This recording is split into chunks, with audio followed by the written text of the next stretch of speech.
logic and cheese. Mr. Sensible is proud that Mage, the mission above globe Earth, has been sponsored by Bob the Science Guy and his channel, Common Sense Science. I'm also proud that Mage is sponsored by Arctic Haze and his climate anomaly website.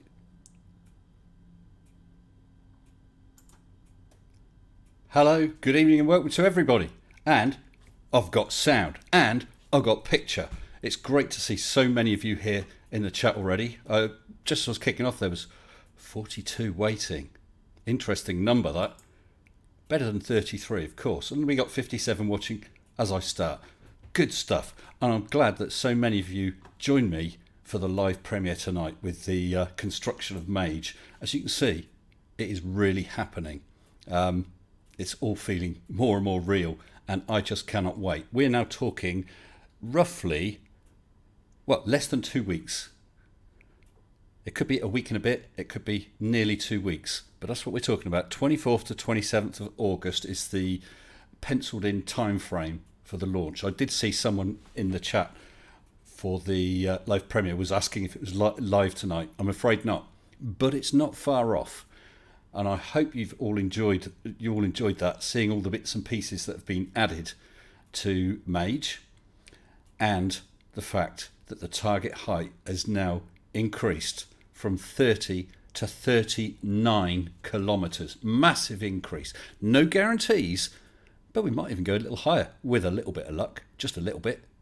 So who have we got in tonight? Masses of people. I'll just spot check a few people. We've got Russell Glasser, Arium Sky, Telescope Replicator again, hello to you. Adam L, good evening. Christopher and Dave, Arctic Haze, one of the sponsors. Hope you enjoyed the shout out. It's very kind. Both Bob the Science Guy and Arctic Haze have sponsored and helped support Mage, as have so many others, which I appreciate. Now Pinion, Watto UK, Blair Job 3, Daybreaker Flint, TGK2, Piparrot, and masses more. Oh, Adam L, Demon Orb, lots of the usual names. Yeah, very exciting. So as you see, we have now 2 trackers to vastly increase the chances of recovery, which is most important. It's important because without it we don't get any results, and also a shed load of kit is lost.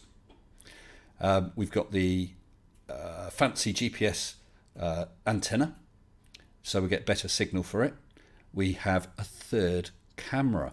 I know that people mentioned it. Why not have a third camera pointing upwards? Even then, it was already planned, but not right at the very, very beginning. I'd like to keep you all in suspense. Yeah, with the third camera, we will see the sky change from clouds against blue to just blue to dark blue to black. We will also see the balloon. We'll see the size as it starts out. And when I do the video, I will do a freeze frame with a circle showing the size of the balloon. By the time we get up to burst point, we'll see how massively that balloon has grown, proving that the atmospheric pressure is dropping and dropping and dropping. And with a little bit of luck and some fancy calculations, for which I will need help, we might even be able to have a stab at the actual pressure based on the amount of gas and the size of the balloon. It will only be a rough and ready figure, but it'd be interesting to see how it equates to the published figures for atmospheric pressure. What else have we got? We got a third camera. We got 2 strings across the field of view.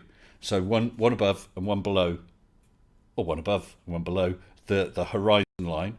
We'll move up and down, but it really increases the chance of being able to freeze frame with a horizon and one or other of the lines being visible. Hopefully both, which will be better still. So the one that's above the horizon line will be yellow to help it show up against the black of space, and the one below will be a dark colour to help it show up against the clouds and the earth itself. Of course, as the thing pitches, sometimes both will be above the horizon and sometimes both will be below, but it means we're going to get the perfect shot, I hope. Oh no, well, just got buffering. Are you guys buffering? What's happened? Are you getting buffering or is that my PC? My PC's locked. Hello? Everything's locked.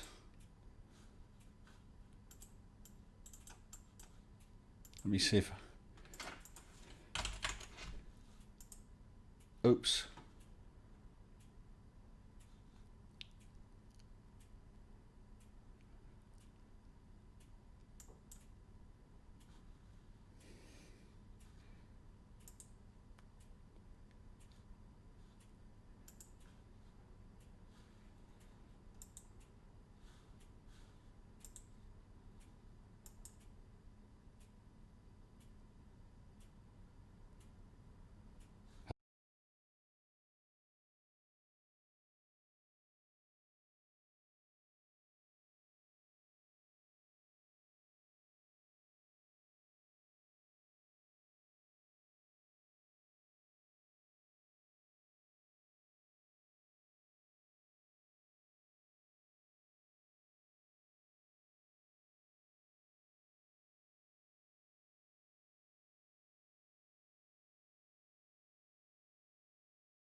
Hello, hello. Hopefully that's it.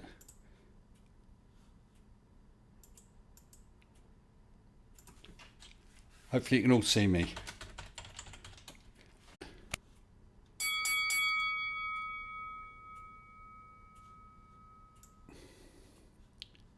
I don't know what's happening.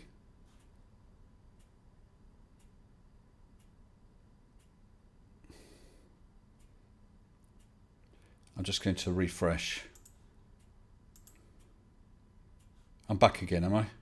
I'm refreshing. That's sorry guys, I will be with you as soon as I can. I'm back. Oh good.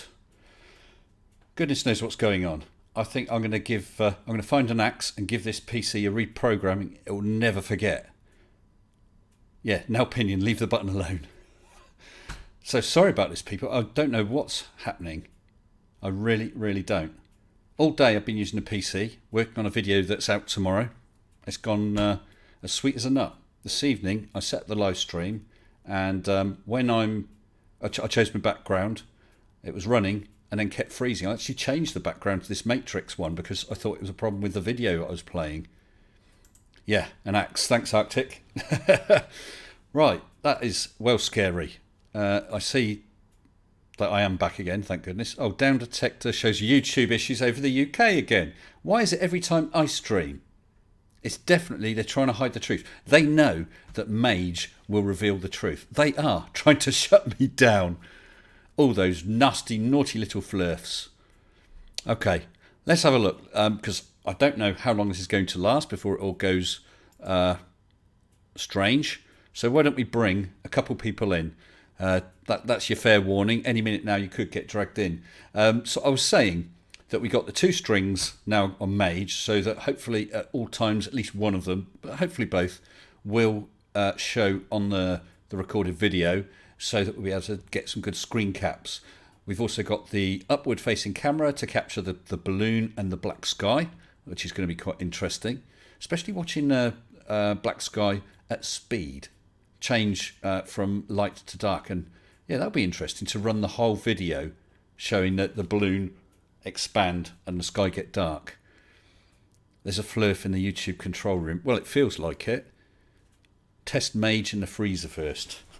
This is all tried and tested equipment, so I've got no worries there. I know that people, and it's really thoughtful to think, have made suggestions like, make sure the batteries will last and stuff like that, which I really appreciate. But all this stuff has gone up before, and we know that it works. Oh, excuse me. Right, so who have we got in here? Oh, right, let's bring in a couple. Let's bring in, and I'll make sure I switch on my mic. Oh, why won't it let me switch my... Oh, I'm switching the wrong thing. There we go. Right, mine is switched on. Switch on the desktop audio because I'm not going to screw up. YouTube knows I'm not going to screw up, so YouTube screws up for me. Right, let's get a couple in. Right, so we have an old friend and favourite of the channel, Mr. Farmer's Boy, and we have Philosopher of Nonsense, and we have that goes. Oh, hi, hi, and we have Crafty Keeler. Hi, guys. Hello. Good evening, sir. Yeah, well, I'm having problems tonight, aren't I? That's the last 3 streams. Yeah, but it's not me. Professionalism. I don't know if it's OBS acting up or if it's OBS with Discord, but yeah, it's been an asshole. Have you had that problem as well? No, but I don't use OBS. I use Google Meets and Itati. He uses OBS, but we did actually have issues with OBS a couple of weeks ago. Well, it's the first time it was today, but it was actually YouTube that froze, and the entire browser window, which has my YouTube control room and the playing stream, the whole Firefox window froze. So that's not OBS. Yikes. Well, Brian Blackmore said in the side chat that Down Detector shows YouTube issues over the UK. So you could just be having another one of those nights that you did a little while back where you just had to give up. Well, I hope not. Let's not talk about that. No, I hope not. But it could just be a similar. Do not manifest the beast. No. So yeah, go on. I'm sorry about that night, by the way. I'm sorry because I would never usually go live when you're going live because usually I'm here. But because of the situation, I kind of felt it had to be done. So yeah. Well, I'm sure that makes sense to some people. But guys, what do you think then of the changes to Mage? Mage Mark II. I do like the design, and actually, because Mr. Sensible, you're talking about putting those wires. Yes. To show. I was thinking that because you know how flurfers are, I was thinking, I don't know if it's what the weight concern is, but using, getting some cheap measuring tape, the kind that's in the retractable roll. Yeah. And using that in the frame, because then you can say, no, you can't bend that to, alter it and stuff, where they can say, oh, well, the wires are bent. It's the weight issue, isn't it? And he's already encountering weight issues. It's like, oh, let's bung in the third camera, which I think is a really good idea, that upward facing camera. I'm looking forward to that one. Yeah. And but of course, I love as you said, as soon as you start adding things, it tends to spiral. You've increased in weight, which means the balloon's got to be bigger, the parachute's got to be bigger, which you're increasing the weight, and yes, it's a vicious circle. Yes, it is. The other thing is, if you had a tape, then it's a rectangular surface. It's going to catch wind. It's going to try and flutter. Whereas a line on a spring to keep it taut is going to keep that to an absolute minimum. Maybe it would work fine, Phil. It really is possible. Maybe that will be something we'd look at for Mage 2 if we do a Mage 2. Those tapes tend to be curved, so that would increase the chance of it acting as an aerofoil. Yeah, it's like a spoiler on a car, isn't it? It's got a curve to it anyway. Yeah. As far as your frame, I'm sorry, I don't mean to interrupt or anything, but your frame was wooden. It's balsa wood. Oh well, I wanted to suggest maybe using like PVC pipe instead, because your strength to weight ratio would be a little bit better. Well, as you saw, it's a cage, and it's built now. It's a cage, so it's what's the word? Because you've got the rectangle, almost like a picture frame on the end away from Mage, so it's all very rigid. So there's no issue over strength with regard to that. And balsa is extremely light. Oh yes. But I mean, the main thing was the camera and the GPS aerial and the second GPS tracker. Those things weigh more than the way more, if you know what I mean, than the balsa frame. The battery is what's going to kill you. Yeah. The string that you're talking about putting across, because you were saying now that there's going to be 2 lines. Yeah. What are you using for that? Well, it is a type of string. It's a line. It's a fine line, as fine as possible, held taut by springs to keep it as straight as possible. I guess when we're in the thicker atmosphere, if there's a gust, you're going to get a certain amount of vibration in it, but the spring's going to damp that out.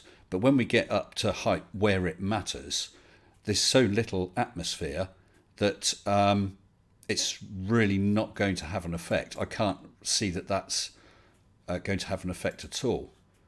No, I wouldn't have thought so. There's, like you say, there's hardly anything up there, so there's hardly anything to create a problem in the first place. Well, I hope so. And I've just had a super chat from Now Pinion. Thank you, Now, for 59 Swedish krona, saying the Mage design is very gooder. Thanks for that. Now, oh dear, are we at that point already? Now is. Oh, we're way past that point. Yeah, so I think it's amazing now, having heard so much about it, to actually see it starting to come together. Yeah. I'm very, very excited to see what happens with it. I like the fact that you made it from the square box and transformed it into that angular box. Well, it's win-win because, as it shows, that the arms are now splayed, but you've got less weight on the actual box. I mean, the weight on the box isn't massive because it's obviously a sort of foam, but we've lost a little weight there, gained more weight with the balsa, but overall, it's a stronger design, and it's the wedge is not just for looks. It actually helps with the arms. One question though, about flotation. If this should happen to go into the water, yes, will it be able to stay afloat? Well, I'm not going to test it by dumping it in the bath. Remember, we got cameras on it. Yeah. Well, you can take the cameras out and use the dummy weights. Well, you could do. But I mean, the cameras would get ruined, although the data card should be okay. But what you got to remember is, yes, that of course there is a chance of it landing in water, but we're talking of only a river or a lake. It ain't going into the sea. No. With the launch location, if it was predicted to sort of head anywhere near the sea, we wouldn't be launching that day.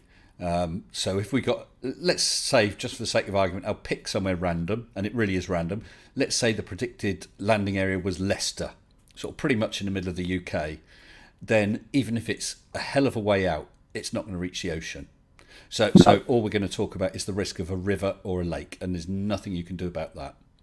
And if I may throw in one more suggestion, is to paint it like bright fluorescent orange, so it can be seen.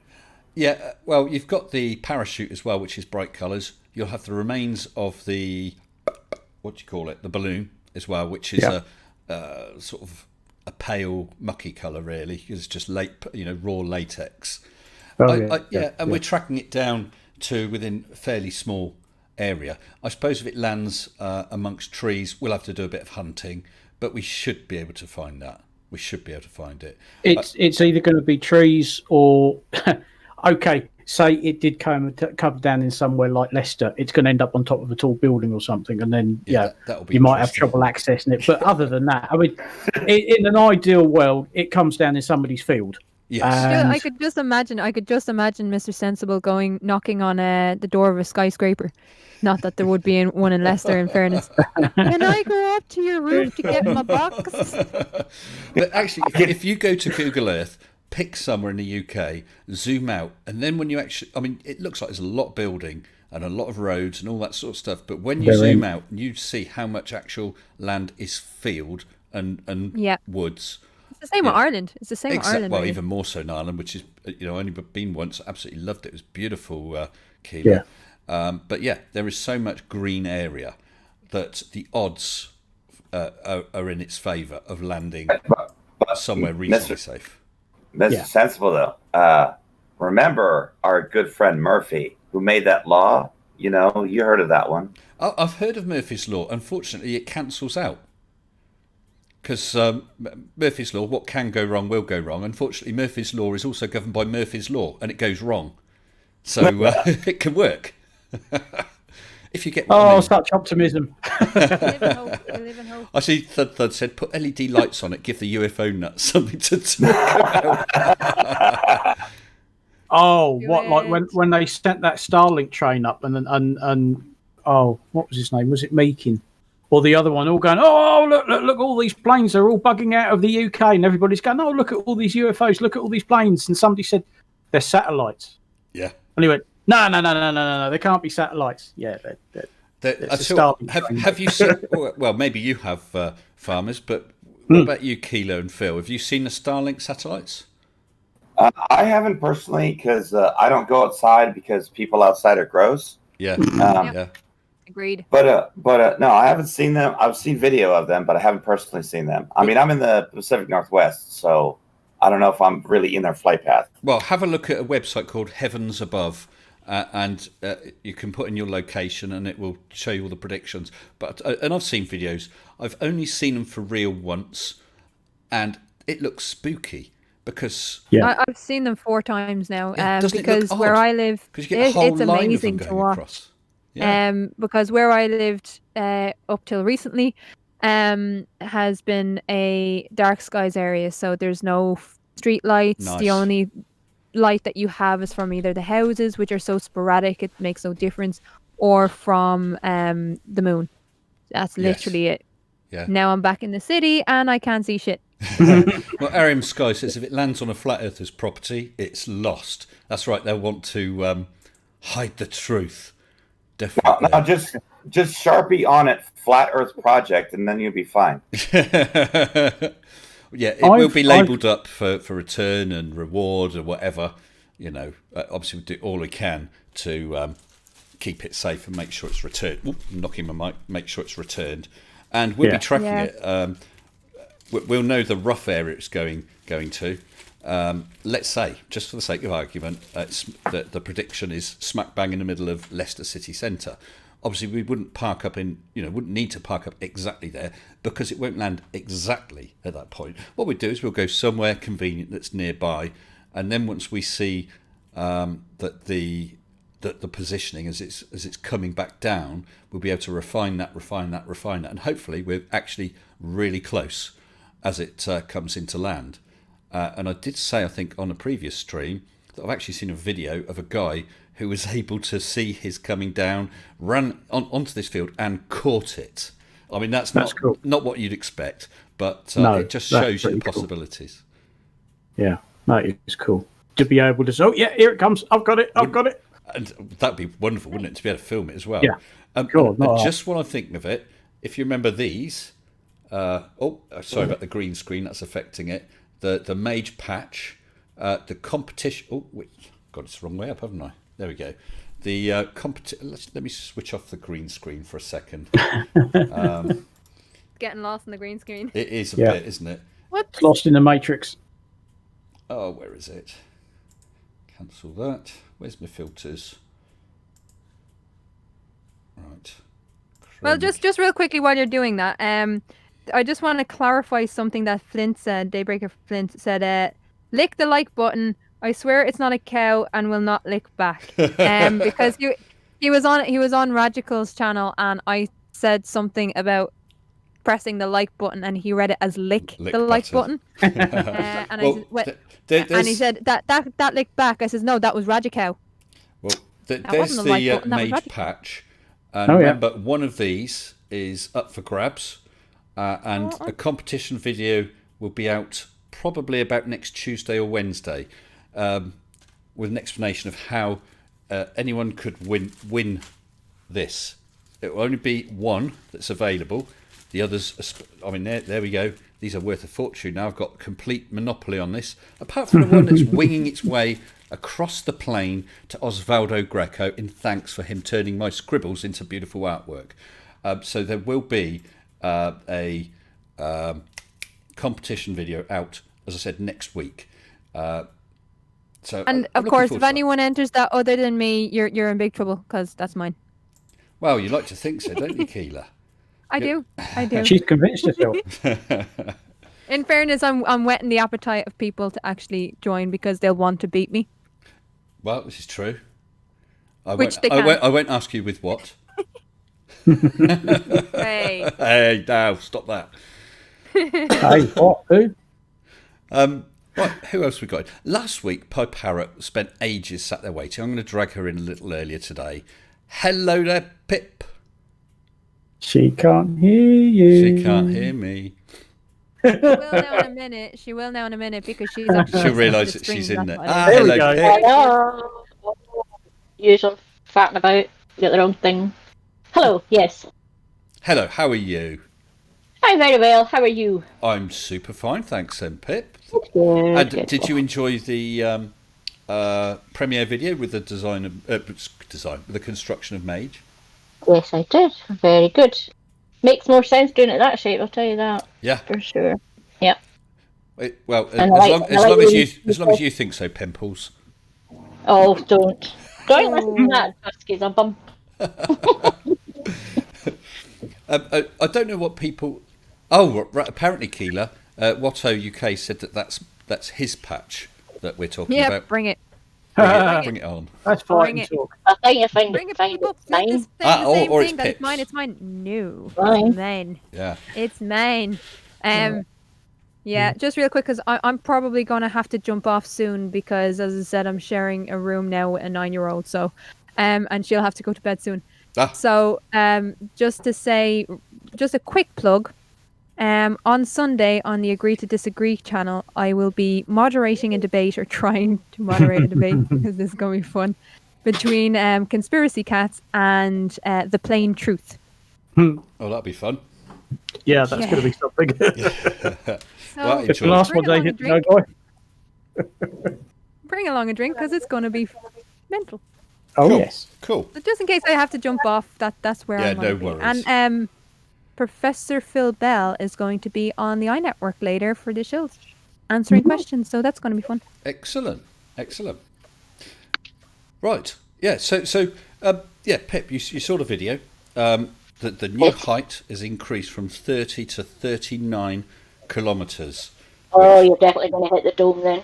Yeah, I saw someone else that would be brushing up against it. What will I do if it does?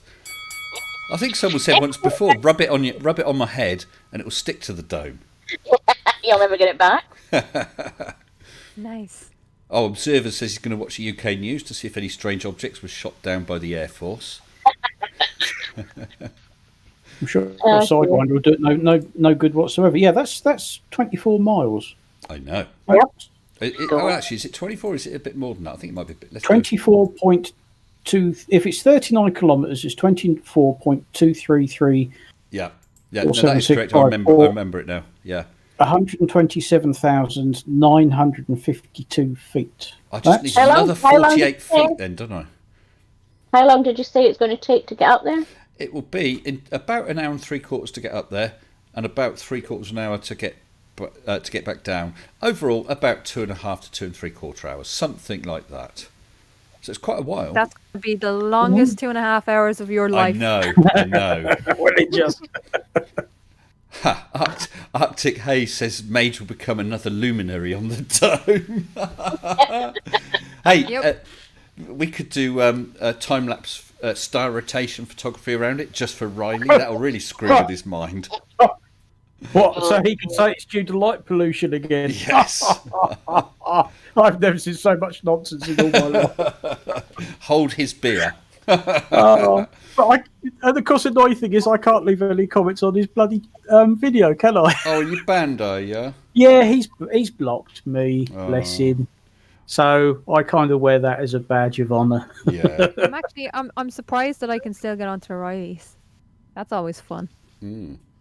Yeah. Well, Peter Quinn says that talking about the length of the flight, so it's long enough for a cup of tea and a few cheese sandwiches. Definitely. And for the Earth to move underneath it. So God knows where it'll land, Mr. Oh, that's Sensible. true. And at 1,000 miles an hour, I'm probably talking somewhere in Eastern Europe, aren't I? Yeah. Oh, no. It's the other way, isn't it?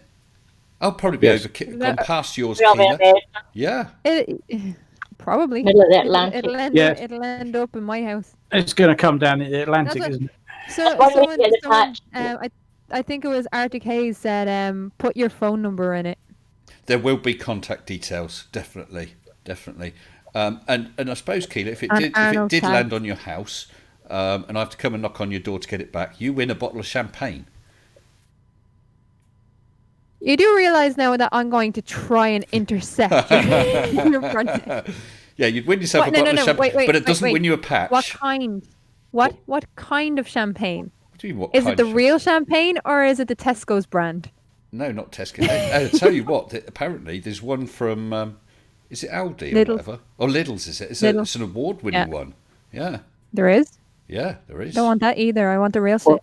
Well, if it's called champagne, it has to be real champagne. Definitely. Yeah, Prosecco.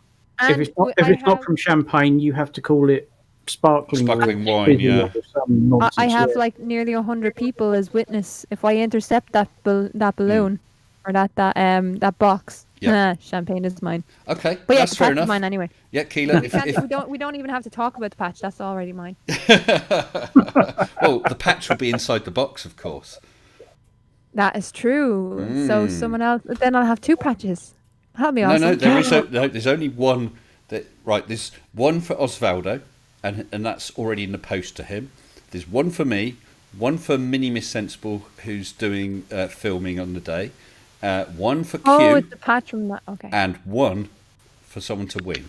That is all that's been made. That is it. Me. And remember, if we don't win it, there's always the merch. There is, Yes, love the merch. I've got my eye on some of the merch, yeah. Oh, good. Do you know what? I created that. I've not been back in the store. I'll be honest and say that generally the merch sales are not that good.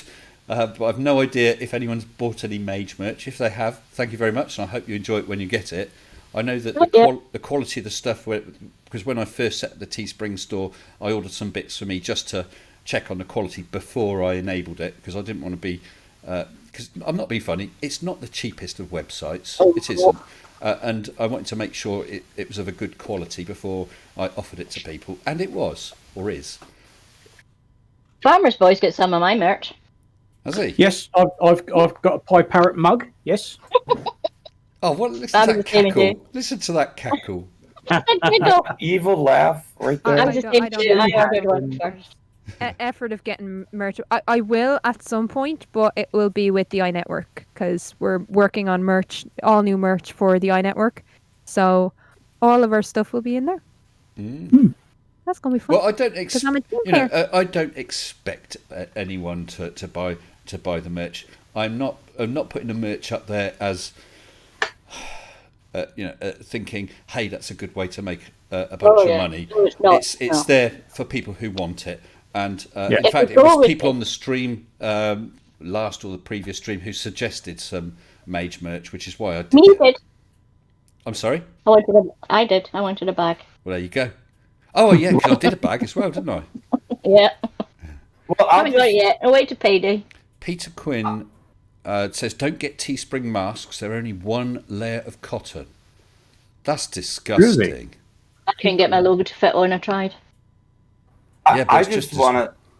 It's just as well, isn't it? Because it if it's one layer of cloth, they're not doing anything. That's terrible. The mighty one says, crafty is like the seagulls of Finding Nemo. Mine. Mine. Only when it comes to the patch, that's mine. I don't care. It's mine. I can be... The seagulls have nothing on me. I was thinking more of the cat in Red Dwarf. Oh. Yes. That's what springs to mind. It's mine. This is mine. Fish. This is all mine. Telescope Replicator says, will there be any text on the balloon towards the camera? Maybe a nice hello to all flirts. That's a nice idea, but these latex balloons are actually really, really delicate. Can't even touch them with bare hands. Got to wear gloves because the oils on your hand could cause the balloon to deteriorate and not get all the height. So I certainly can't. There is a whole fanfic right there, but we're not going to get into that. Hi, Taddy. Look, Keela, stop saying things like that. Oh, Agent Smith.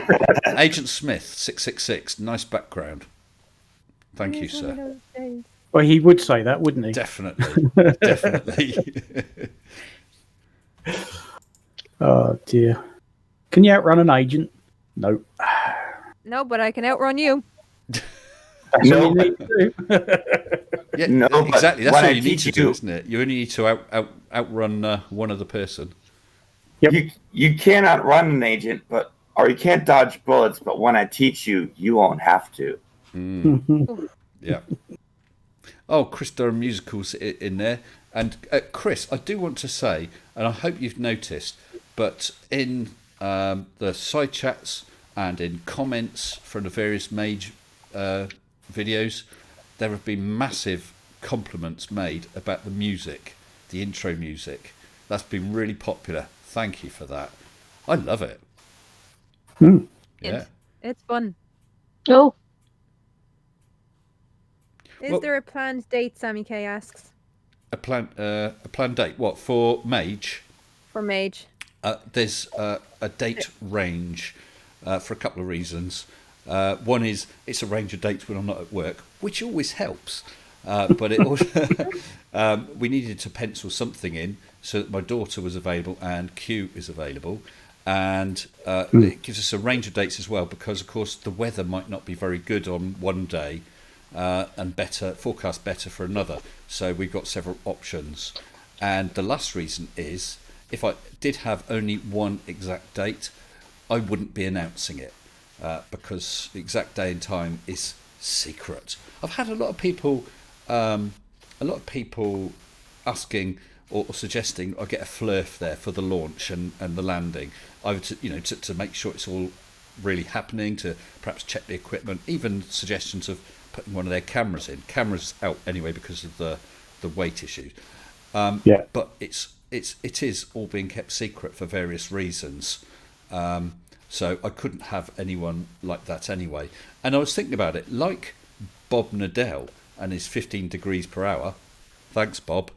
Thanks, Bob. Yeah. thanks, Bob. If we had a flurf, whichever one, let's say Anthony Riley, and he came along and he validated it all, and perhaps he did put his camera in as well, and his results matched ours, and he finally said, you know what, guys, I admit the Earth is round.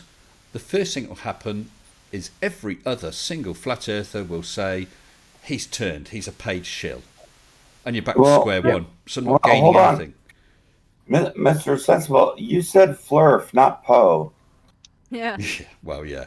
But that's the thing. They will claim it. And my question kind of is, will ye have telescopes?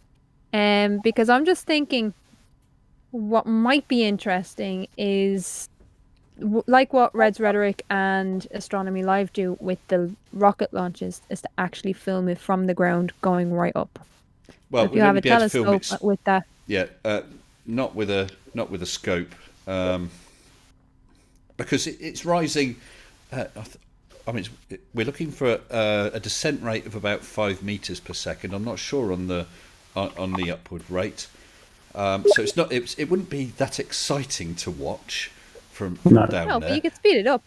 But you're not going to see it for much of the height. Probably too small. Yeah. But, small. When we're down at ground level, the balloon's about a meter and a half, and you think, how far are we going to be able to follow that? Not that far, because it's as I said, it's quite a pale colour in itself, and it'll be against the clouds and the sky. So no, we're not doing anything like that. What we're You'd struggle to see it. I'm sorry.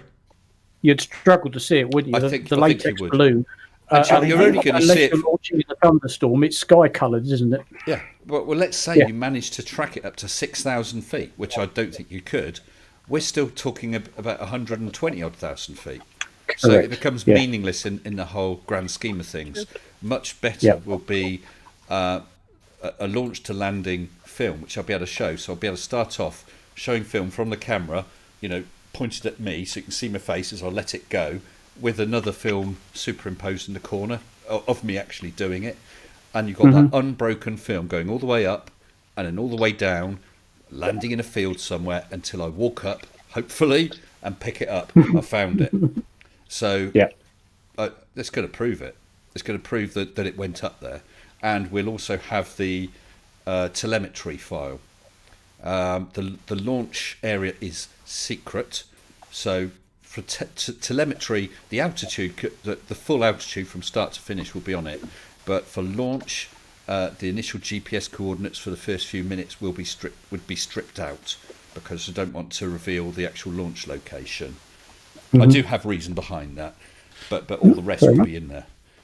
And so is it just the foam that you're trying to protect because one of the things that, as you said, you want it unbroken going up and down, the foam to protect the batteries, like what kind of batteries are you using? Are you using normal standard battery cameras or like specialized batteries? Well, the batteries have their own batteries, which are lithium ion batteries. Okay. But they've got those won't last. Not. I mean, I tested my action camera here, and I did get about 2 hours. But when you're down to those temperatures, the life goes way down. So they've got external battery packs, and then LiPo batteries that will work down to those temperatures, and they should easily enable us to last the entire flight. But would that not so are they going to be on those battery packs, or are they going to switch to those battery packs? Because if they're going to switch, is there going to be broken film? I don't know how it works internally, but the point is, with those battery packs, it will power it for the entire flight, and it's been done before. Ooh. Yeah. I would say if the battery packs were sort of acting like a charger. In effect, I think, yes. Yeah. So then it would basically just be supplemental power. So there should be no broken video. It should just extend the life beyond the internal capacity. Well, sorry, I've just seen a message from the Mite one saying somebody should honestly call the BBC. Nice one. Feel free to do it and get them to get in touch with me.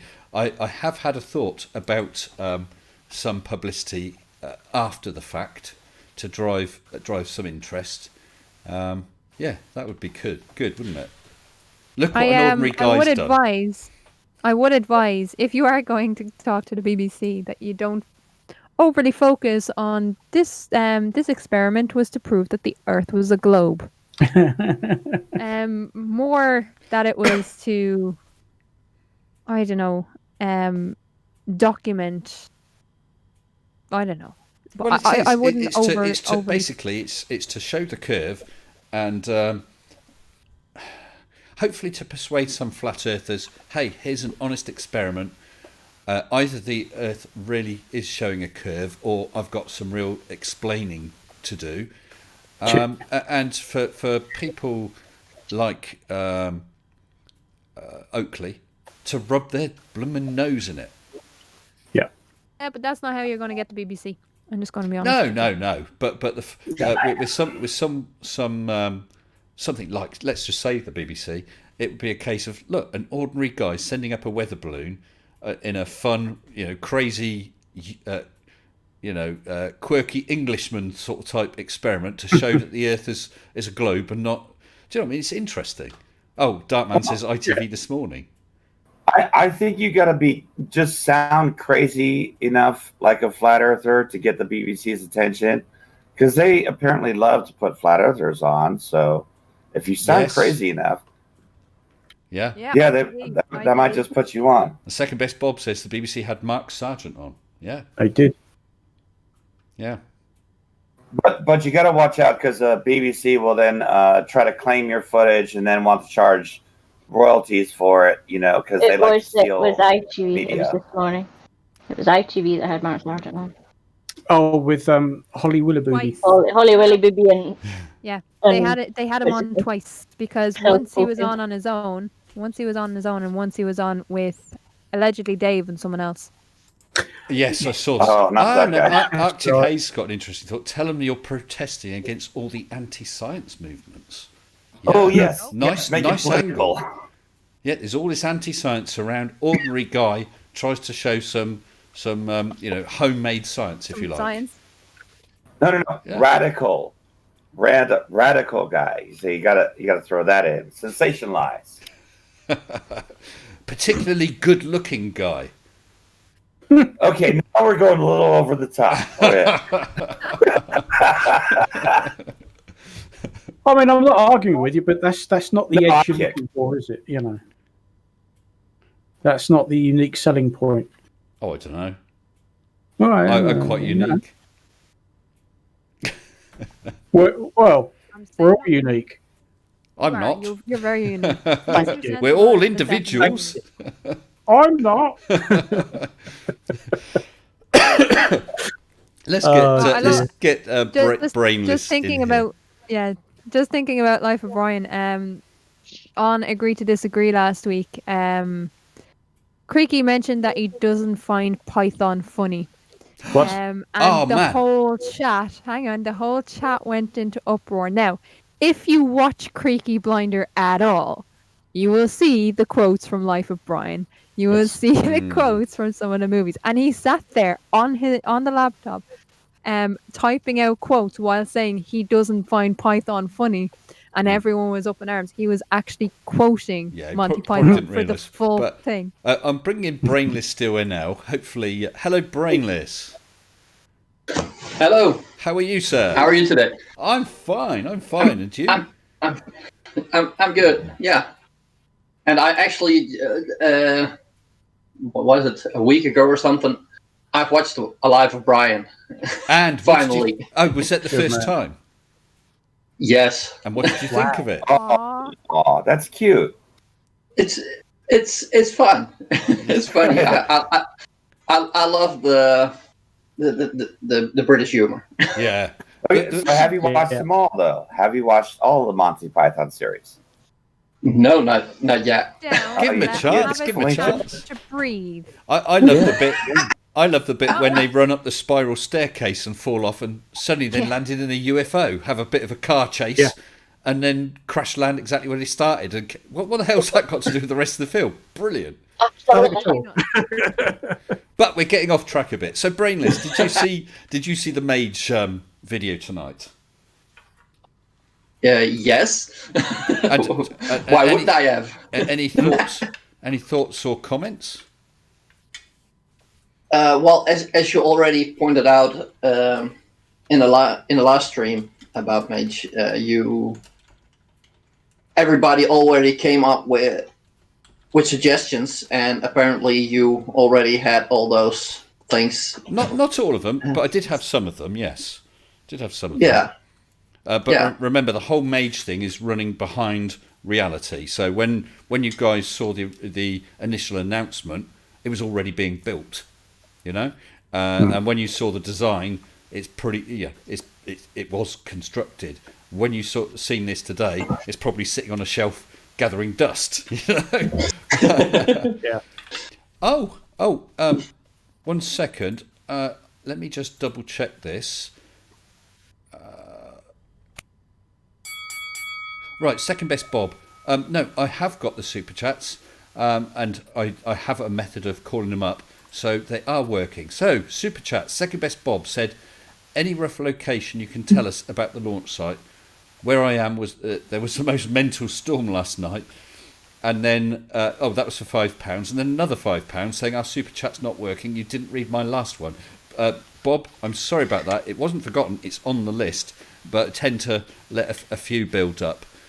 Location of launch, to be honest, I can't really say more than on the western side of the UK, because the prevailing wind then is towards the east, although when you get above a certain height it goes back towards the west, but it won't tend to go sort of further back than you started.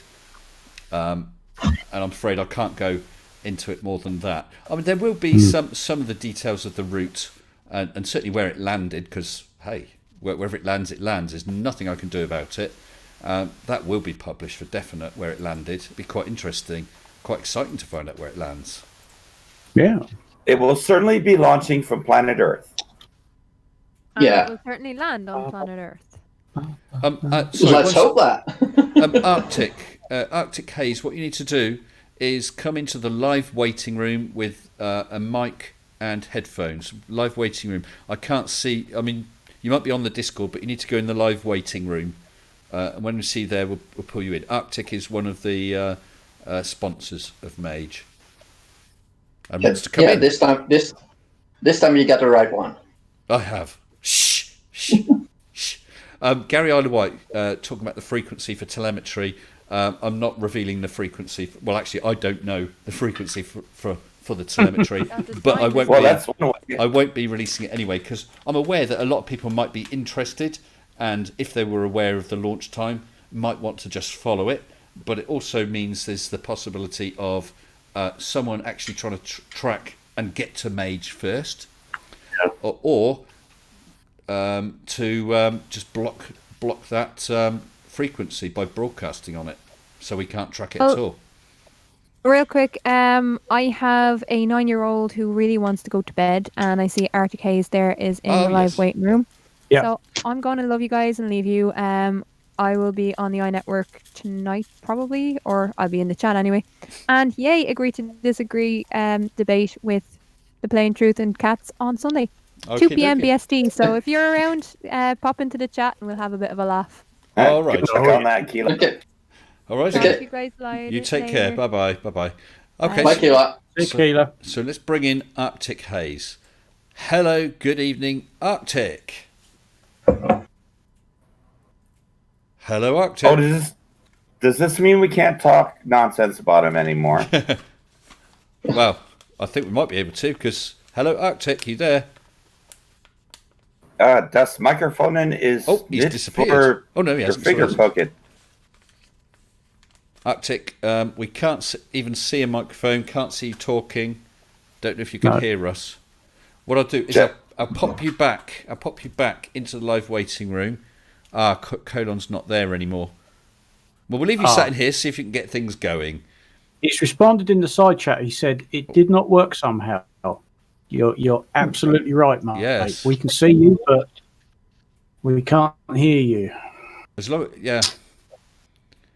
bit of a shame. And I just saw a 4K sub YouTuber join the live waiting room. Mr. Radical. Yes. Yeah. That guy with the helmet. Monochromatic says we can hear him. Nah. You can't, because otherwise we'd hear him. We're in the same room. Yeah. Could hear him. He was muted in the live waiting room. Okay. And as soon as he went here, it disappeared. Arctic, I'll pop you back into the live waiting room and see if things work there. Right, let's try it. Pop you back. Although someone says being pulled into the... Oh, he's gone. He's gone. No. Maybe he's okay. Try again, Arctic. Yeah, I bet he's going to reboot or something. Yeah, okay. And let's bring in my spiffy friend, Raj. Hello, Raj. Hey, wait a minute. What happened? Yeah. All of a sudden, I'm in the other room. Yeah. You don't get any warning. I was talking to people. How rude. Stop talking about Radical. Stop talking about Radical. He's here. How are you, Raj?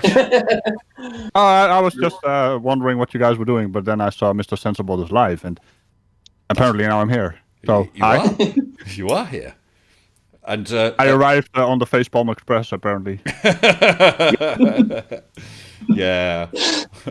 I don't know if you saw my video earlier, Raj. It's been all about my Mage balloon probe, and I was gonna watch that. Don't give me the spoilers. Oh, okay. I was watching all the other people. You know, God damn it, so many people. So you're saying that in my live Mage the Construction live stream, we shouldn't talk about Mage the Construction at all? Yeah. Let's talk about something else. I mean, I'm here now. Let's talk about me. I'm important. You are important. Well, very spiffy. Regical. Yeah. Congratulations on the 4K. yeah. I finally promoted, guys. So I'm no longer low definition Sir Sick. I'm now 4K Sir Sick. You know. Well, congratulations, Raj. Thanks.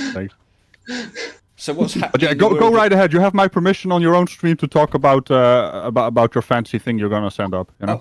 Are you sure? Is that all right? It has the radical seal of approval. Okay, that's fine.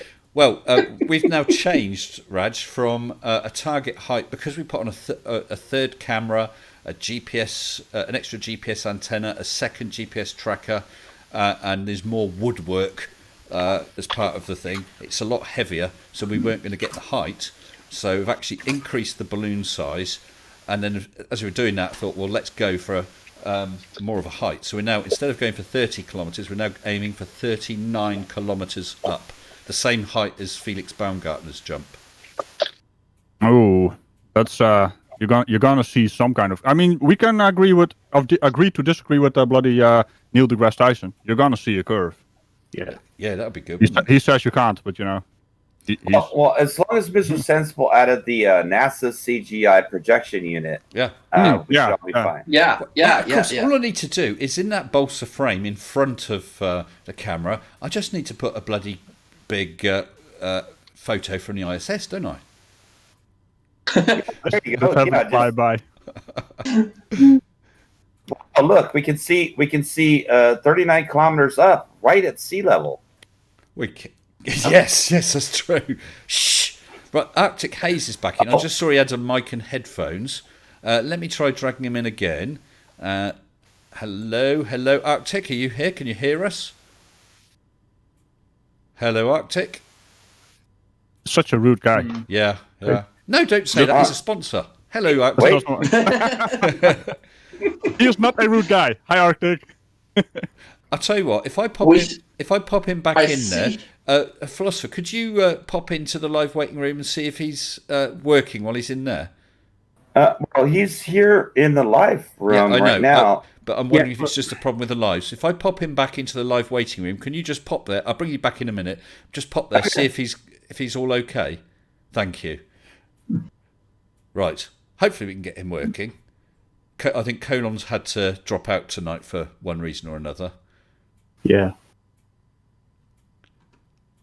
We'll find out in a minute. I'll give him a couple of minutes and then drag him back in. So I've not noticed in the side chat if anyone suggested any other things for Mage. We've had quite a few things suggested, including putting a camera on gimbals, trying to detect. Ooh, that's going to add weight. Isn't it just? Yeah. And with the even with gimbals, if it moves, if the body of the thing swings, there will be a delay time for the gimbal to react. Surely.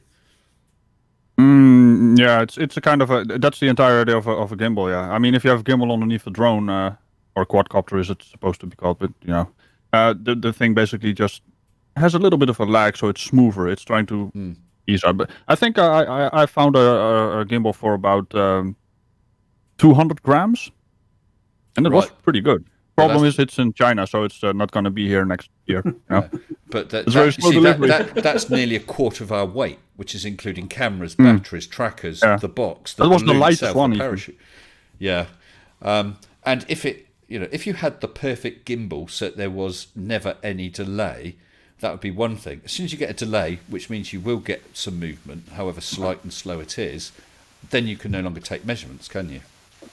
Because you won't know when it's in the perfect position. You'd have to have telemetry to monitor the gimbal, its position, which requires another chip sending information down. Yeah, it's altogether getting too complicated for me. That's for Mage 2. Well, I'll tell you what. If Mage 2 has been mentioned a couple of times, just in the briefest of ways. If there is a Mage 2, what I'm toying with is before design starts, is opening it up to any and everyone to come up with suggestions of what might go on it, or how it could work. I'm sure there'll be some wonderful ideas, some weird and wacky ideas, and some ideas that just would not be possible. But it'd be interesting, and then trying to decide, well, look, okay, that's a good idea, but we can't use that because we're going to use this one. And do you know what I mean? It might be interesting and get some input, and almost like a crowd-designed Mage. But that's if it happens. I mean, if Mage is a roaring success, then I've done it anyway. So unless you wanted to go on and prove or test something else, there wouldn't be any point. Tommy Thomas has just super chatted $10 US saying, how are you dealing with camera spin? You're quite right, Tommy. There is spin and swing of balloon payloads. It's a lot worse when you're in the thicker atmosphere and the layers of the atmosphere with higher winds. As you get up to the maximum height, though, the atmosphere is so thin that there's very little. There will still be some rotate. If you must have seen that dog cam video that flat earthers love, and it does rotate, but it's very slowly. So that's the sort of thing we'll end up with. So all we need to be able to do is take freeze frames from that. So it's not. I don't really foresee it as a big issue. What are your camera settings, by the way? On and off. Okay. Well, make sure if you do video footage, you do have the 1/1 rule. So basically, if you have 30 FPS, you have to have 60 shutter speed, 60th of a second shutter speed. Right. Well, I'm not a camera person, and these are sort of a couple of GoPro style cameras, but one with a 90 degree and one with a wide angle lens.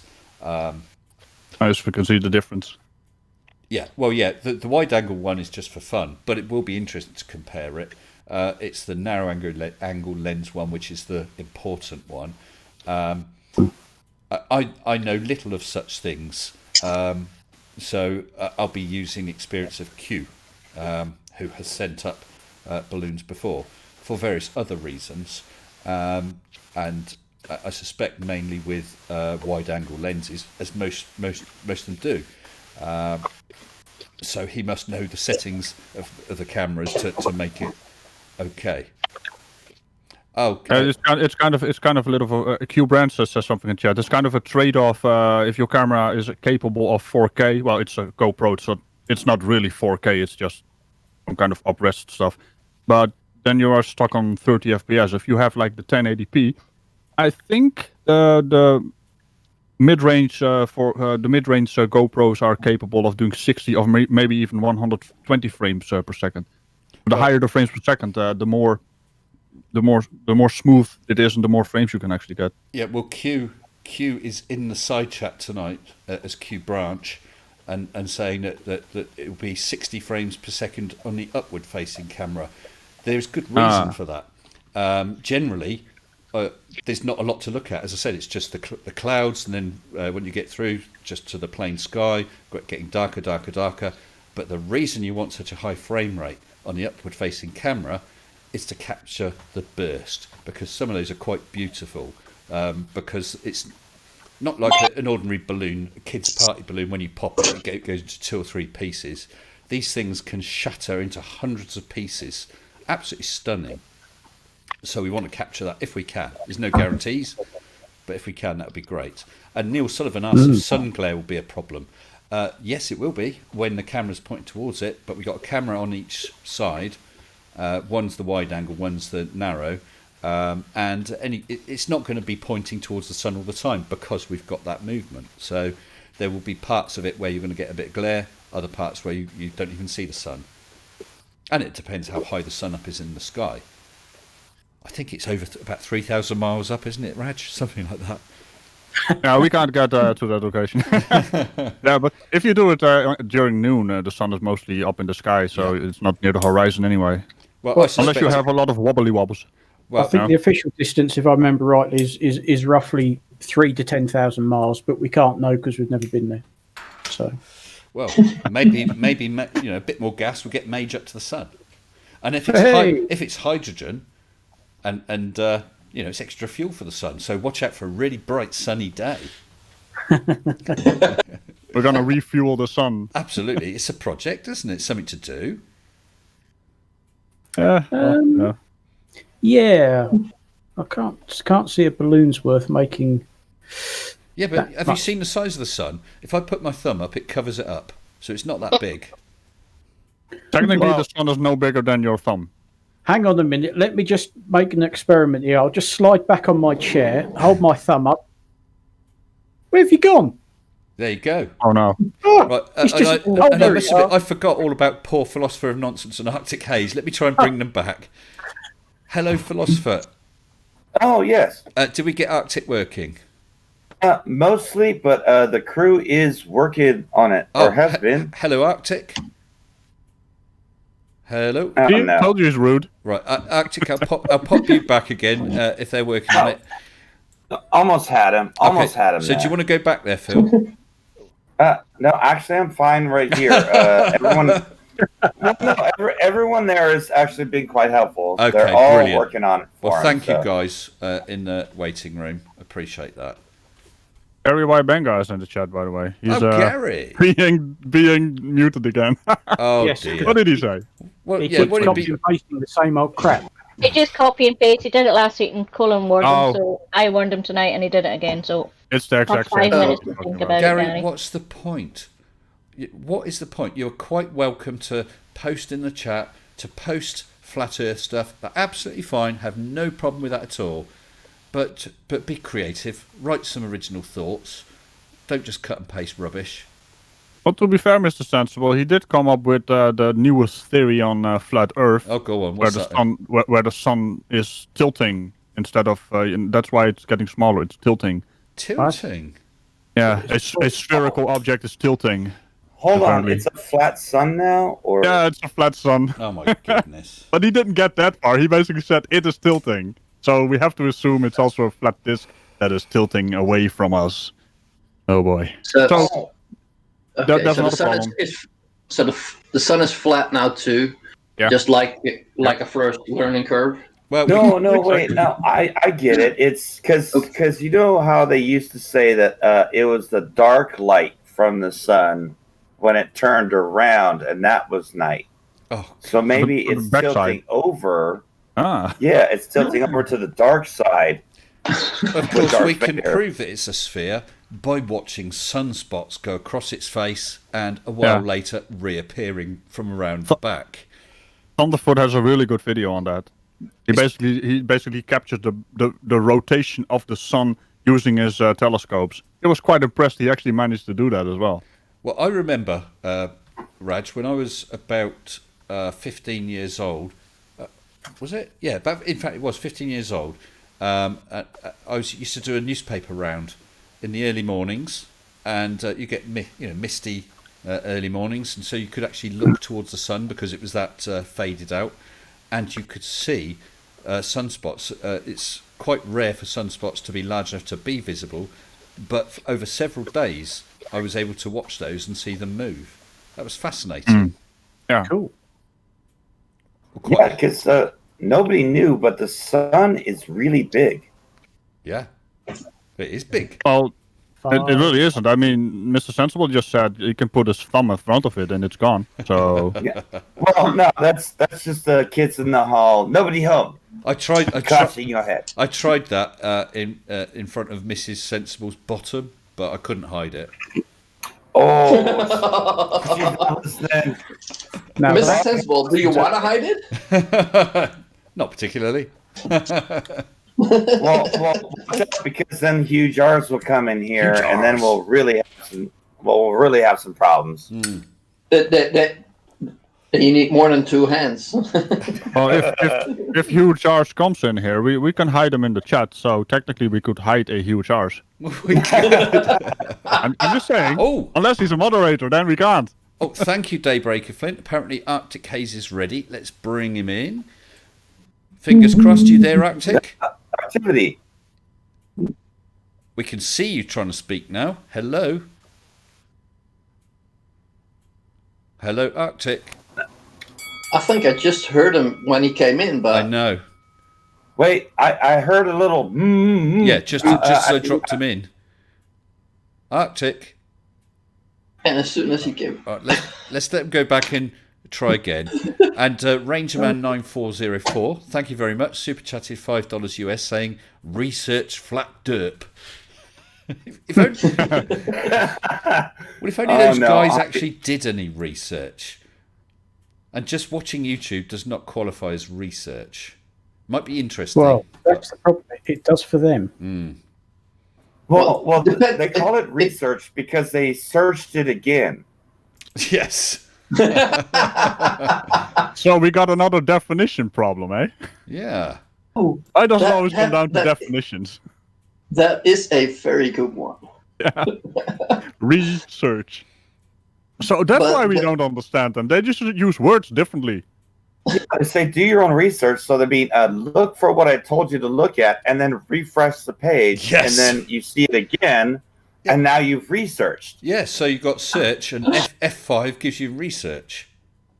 Yes, exactly. See, Milan Ondrak said, good evening. When's you launched the range for? Milan, it's between the 24th, 27th of this month, so it's not far off. And you said you had to help a friend who fell through a window. Oh, my goodness. I hope he's okay. My father-in-law fell through a window a number of years back. He was on a ladder. The ladder slipped, and he went through a downstairs window and had a very nasty slash to his leg. So I hope your friend's okay anyway. Oh, my goodness. Yeah. Windows can be really dangerous. Definitely. Yep. Yeah. That's what happens when your windows are flat and level. Well, I was lucky. Are we allowed to last kick time. people here? Do I have moderation here? I don't know. Just actually, Raj, just drop a post into the side chat a second. Making me to work and shit. Get ready to hammer them. Get ready to hammer them. Ha! Mods only. Wait, I can see mods only. I can see mods only. I can kick and ban him. Yeah, me too. Hurry up, Radical. Raj, just drop a post into the side chat. Which one? The general? No, the chat on the live stream. I mean, YouTube. Oh, YouTube. no, I'm actually No, I actually meant in the Discord. I'm Discord moderator as well. I'm blue there. Look. you haven't popped up yet. Yes, you are. Yeah. Okay. Look. Yeah, that's what I wanted to make sure. I'm a very literal kind of guy. Don't make fun of me. And yes, you are a mod in here as well. I do love how Surf said ban Windows. So yeah, if you right click on Philosopher's Name in here, Like this, yeah. Then do what? Hey. And then you do have what? the option to kick or ban him. Yes, it's kick, ban. Oh, hey, yeah. Yeah. Yeah, I can do all kinds of things to you. They're mean to me. No. Wait. Ah. Empty. Oh, sorry. That's the fucking wrong button. Intel is inside. Wait, this is what I want to think. Rangerman944 was talking about a YouTube channel called Flat Derp.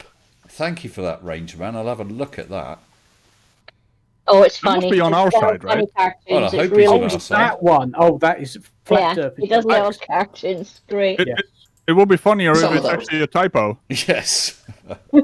I meant to type flat Earth, but it made it into derp. Oh, let's see, 777 subscribers. If that's the one I think it is. Yeah, the little stick figures, and some of them are a bit naughty. He does weird little animations. He's done an awful lot of Nathan Thompson, but his last one is CC. Hi, CC, Chris from was it Westchester County or whatever? Apparently, Arctic Haze may be ready again, so I'm going to try again, although I might have to boost his volume. So fingers crossed. Fingers crossed. Hello, Arctic Haze. I'm turning you right. Oh. Hello, Arctic. You're on maximum 200% volume and nothing. He's gonna blow up your ears if you start talking. Yes. Oh, hello, Arctic. Sounds a bit hazy. Ha And I'm not sorry for that. Oh, that's cold. No, Is it- nothing. No, Right, Arctic. now I don't hear at all. Hello, Arctic. Wait, Yes. Vegan area. No, Yes. I don't hear at all. Hold on, I'm turning you up a bit. Say something else. Arctic. That's really odd, isn't it? Oh, Hello? can you hear me? I can hear you. Yeah. Yay! I don't know what's. Yeah, but now I don't hear you through my headphones, through the Discord, and I hear you on my phone, so I'm most probably off face. It's really odd, isn't it? Listen, I want to take this opportunity while you're here, and as long as it lasts, to say thank you for being a sponsor of Mage. The problem is I don't hear you on the Discord, so... Really strange. Maybe settings, perhaps. But he's had a bunch of guys in there trying to help him. I know when it comes to all the settings on this, I'm probably not going to be much help. Is he doing it through a phone? Yes, no, I think. Yeah, I believe so. Okay. Yeah, you can hear. Oh, does the phone have issues with if you put a 2mm plug into it? It somehow changes the sound settings. That's Don't know. Could also be poor Wi-Fi It signal. could be. Arctic, I think what we might have to do is try and get you sorted between now and another stream so we can get you in here properly. Let's give it one more try. Hello, Arctic. No. It's saying it worked in the waiting room. Yeah. Which is odd that it'll work in one and not another. But even here, it's a bit flaky, isn't it, for him? Yeah. So, Arctic, thank you for becoming a sponsor. And for, yeah, he says it worked in the waiting room. Well, look, by all means, hang around in the waiting room, and at least we, at the end of the stream, will be able to get in and have a quick chat. What a shame. What a shame. Are the settings for the waiting room and the live room different? Not to my knowledge. Bandwidth? Not to my knowledge, apart from the security. Okay. Theo Fungi says percussion repair. Hit it. I like that. That's the Russian way of fixing things, right? Yes, smash you with a hammer. Smash it with a hammer. Everything is made in China. Yeah. Russian parts, American parts, all made in Taiwan. Taiwan, yeah. What's this from then? Armageddon. With the Russian guy who comes from... they blow up Mir and they take the Russian along. Yes. Lev, my favorite Russian guy in any movie, Lev. Is this the guy who sits in the Bentley and says, engine start? Is that the film we're talking about? No. On Armageddon, he's the guy who's sitting in Mir when they dock up. And the American astronauts come on, and he says, "This is sophisticated laboratory. You touch nothing. This is not gas station." It sounds But familiar. it was a gas station. So long since I've seen that film. So long since I've seen the film. It has absolutely no scientific merit whatsoever. In fact, NASA employees have had a great laugh at it. Now, Gary... But it is a fun film to watch. Yeah. Well, lots of those films are. There's so many big scientific errors. Gary Wybenga says, do you delete your fellow Globers when they insult? Well, to be honest, Gary, people tend not to be insulting. I mean, calling someone an idiot, that sort of level of insult, yeah, that's fine. But if because I've not seen what you posted, if you're talking about gratuitous, and I mean gratuitous swearing, or and I'm not accusing you of it because I didn't see it, or hate speech, or you know the typical sort of stuff, or racism, stuff like that, yeah, you'll get deleted and banned for that. But alternative opinions, no, that's fine. Go ahead. Okay. Just do it without being horribly rude. It's okay to disagree. It's not okay to be hateful. No. Yeah. He was doing his usual spamming thing. That I think that was the major issue. Yeah. He was doing his spamming his copy and paste nonsense that he does. I put his last post in the Discord. It wasn't rude or anything, but it was, well, it was, I guess. Sorry, which one is it in? In the lounge. The lounge. The lounge. Lateral lounge. Pip, be honest. Are they making fun of your accent? Because I won't stand for that. There's nothing wrong with Pip's accent. I don't have an accent. Yeah, I will get freaky in here so fast. Yeah. I will wake up the old man, and he will, take care of you guys. Can I just point out that the film Armageddon has one major, important, wonderful aspect to it? Is this the film? She's called Liv Tyler. Is this the film where they go to actually try and destroy the meteor? Yes. And they've got miners. Yeah, the miners. It came out the same year as Deep Impact. Yes, which is a much better film. No. I Liv think Armageddon a better production value. I love both of them. But what was that film? I saw a film and they were going... Was it going off to Mars? I'm not sure. And they actually stop at a space station beyond the moon or something. So they've got all that acceleration they built up, throw it all away to stop at... I've forgotten what it's called. Oh, I don't know that one. So many stupid thoughts in the film. Oh yes, Mark Tin, the Russian billionaire. That's right. Engine start. Yeah, that was 2012. That's the one. Yes. 2012. Oh, yeah, When where they they're blow on- up the entire national, what's it called? Yellowstone National Park, and they are just standing there and not even dying because of the pressure wave. Yeah.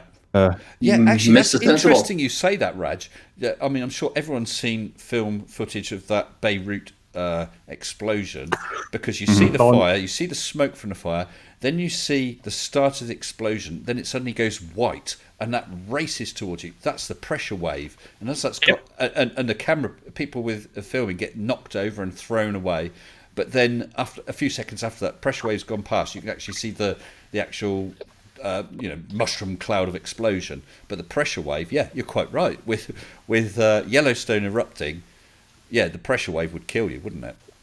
it would rip that little plane apart. You'd suddenly go from 14.7 to about 450, and then back to 14.7. Yep. And that Your eardrums are not gonna like that. No. Oh, yeah, and that white you see is literally the air being compressed so hard that the water vapor condenses. Yeah, it's a chemtrail. No, that's CGI, really. Unfortunately, most of that chem was ammonium nitrate. Well, that's true. That's true. Mr. Sensible, I don't know if you've noticed, but one of your under sponsor is I know. in the live I waiting room.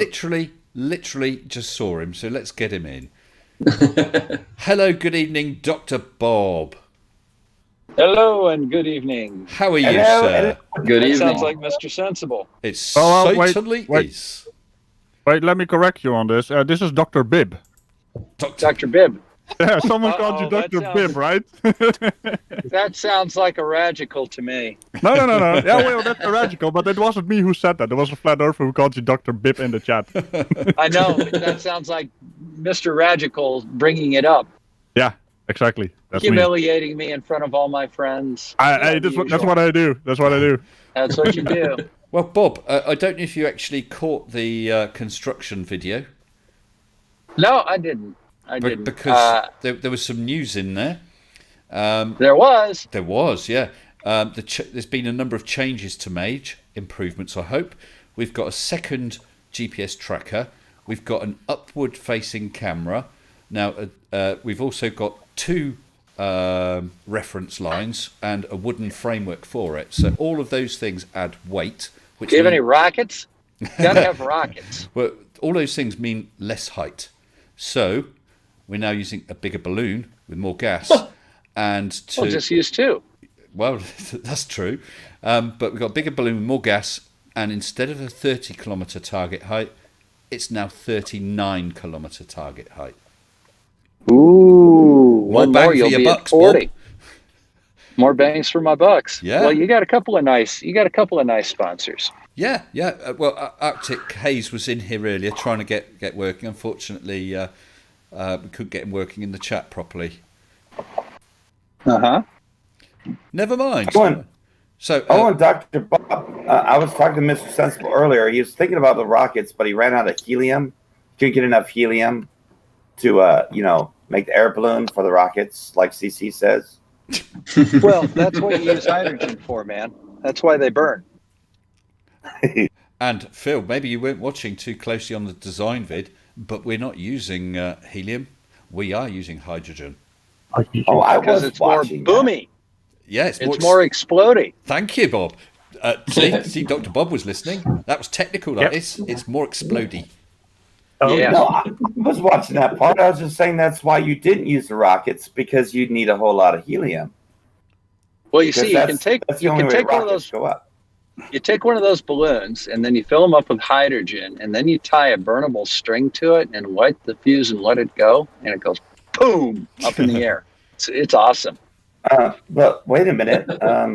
If you have a payload on that, if you light the string, doesn't it drop the payload as soon as you light the string? No. You got a separate string. You got the support lines, and then you got a separate string. Make it go boom. That way, there you don't get a floater. Well, it's been a long time since I've been to Wile E. Coyote College. Well, fortunately, there is an online course. Oh.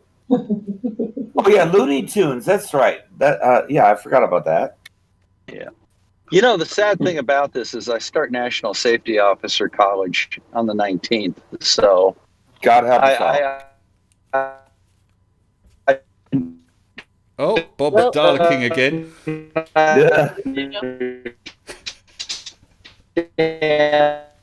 I'm so tempted to press my exterminate button, but it's very loud. Just every time it's on. You know, I find it really funny. I just find it really funny that it says I start National Safety College, and that's when he levels out. I'm the wrong person to be a safety guy. Yeah. Yeah. Oh. And well, guys, I'm home. I'm going to see if I can track down these people real quick and see what's going on. I got to go move my son out of the house.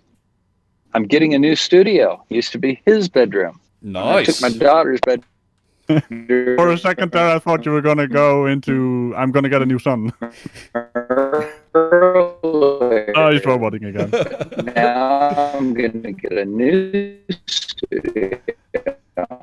It's kind of funny how this works, right? It's like the data packets are lost and then he starts talking really slow. We can still kind of understand him. Well, yeah, it's like he was getting a new son. Oh man, we should do a special show just with Dr. Bob roboting. Yes. It would be a long stream. Cyber. I think he's gone now. Are you still here, Dr. Bob? I think he's gone. Not a problem. Never mind. Oh, another packet. Ding. Oh, I think the carrier pigeon crashed. Well, third set is called Dr. Robo Bob.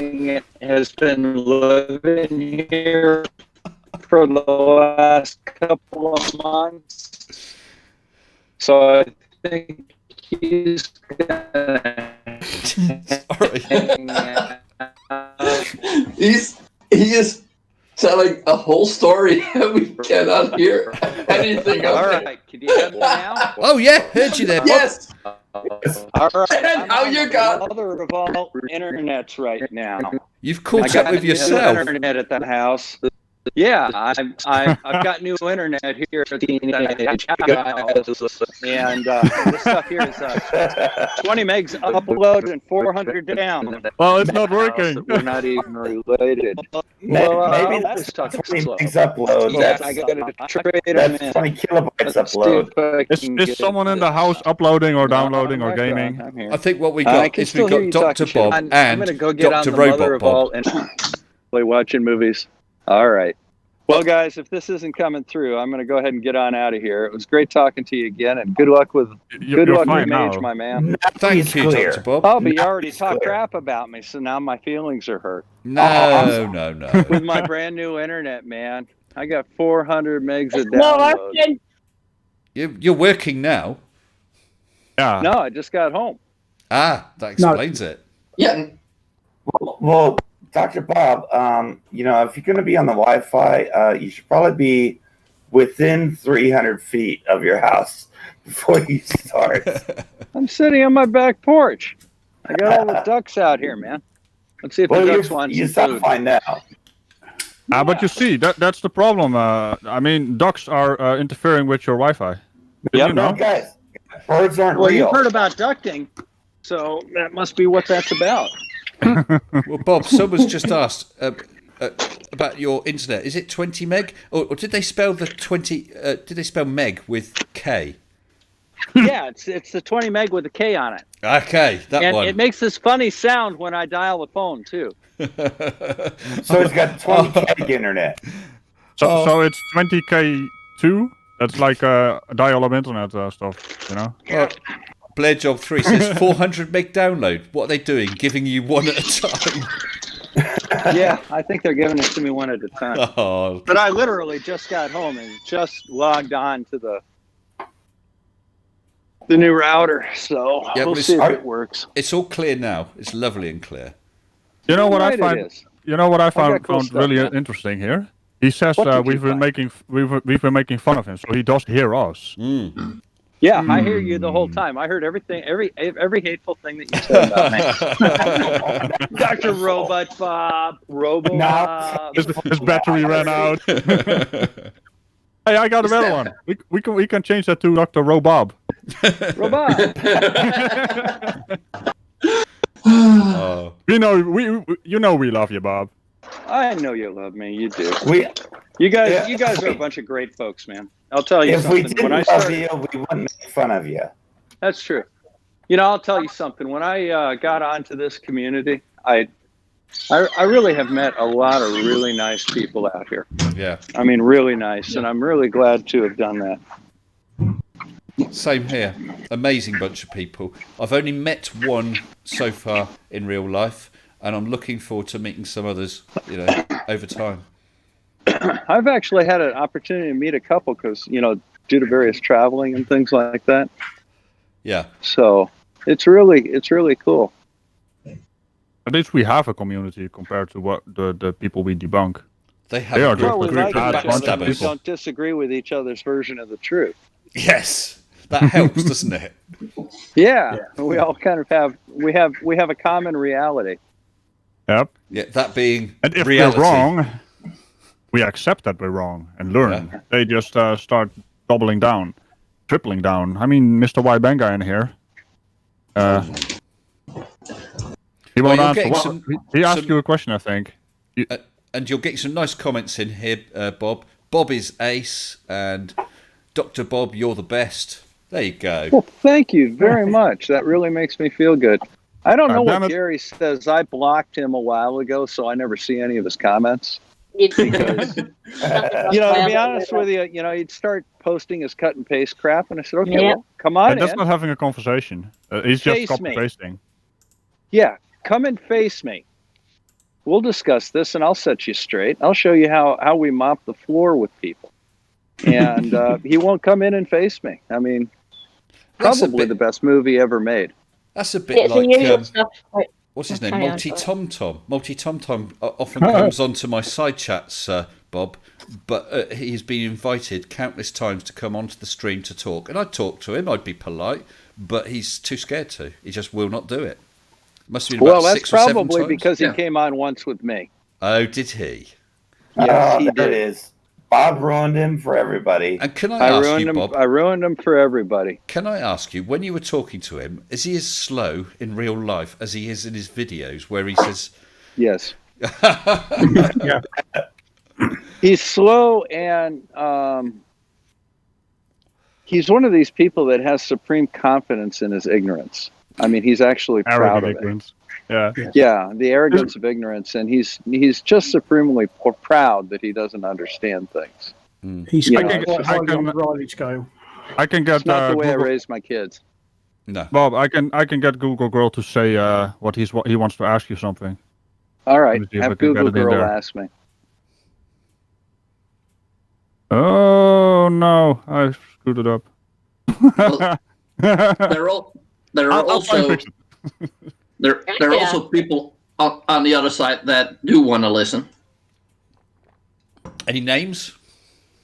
Well, seek truth, speak truth.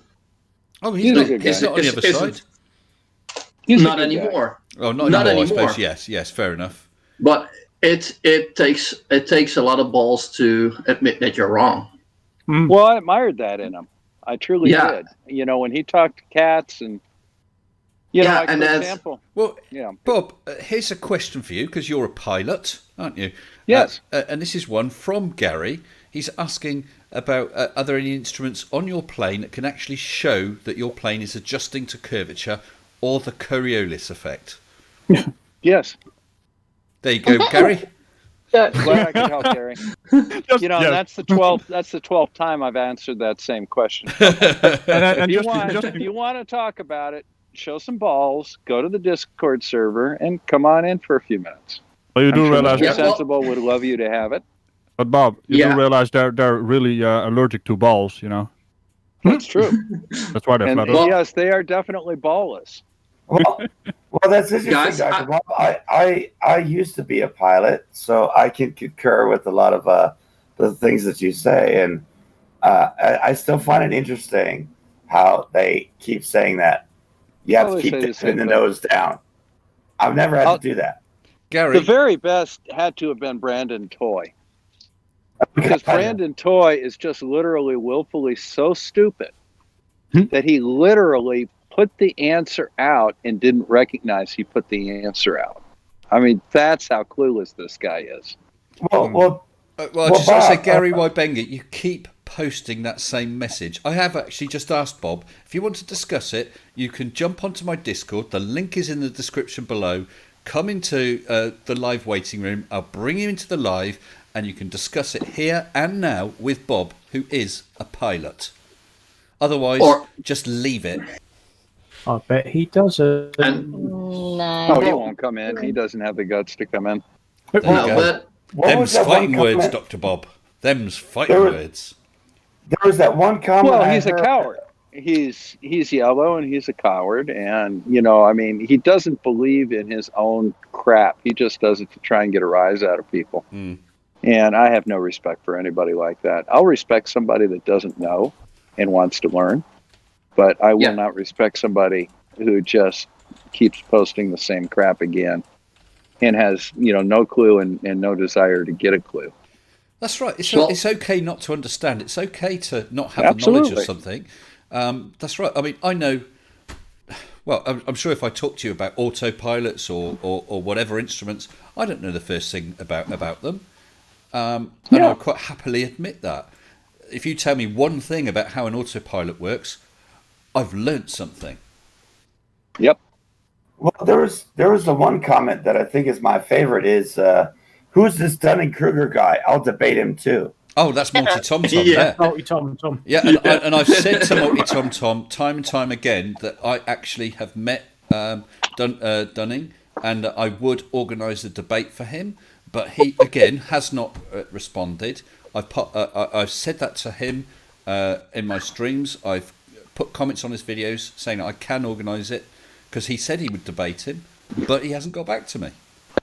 I think this just shows how yellow he is. Come on, Multi Tom Tom, if you are here or if you watch this, contact me. I will organise a debate between you and Mr. Dunning-Kruger.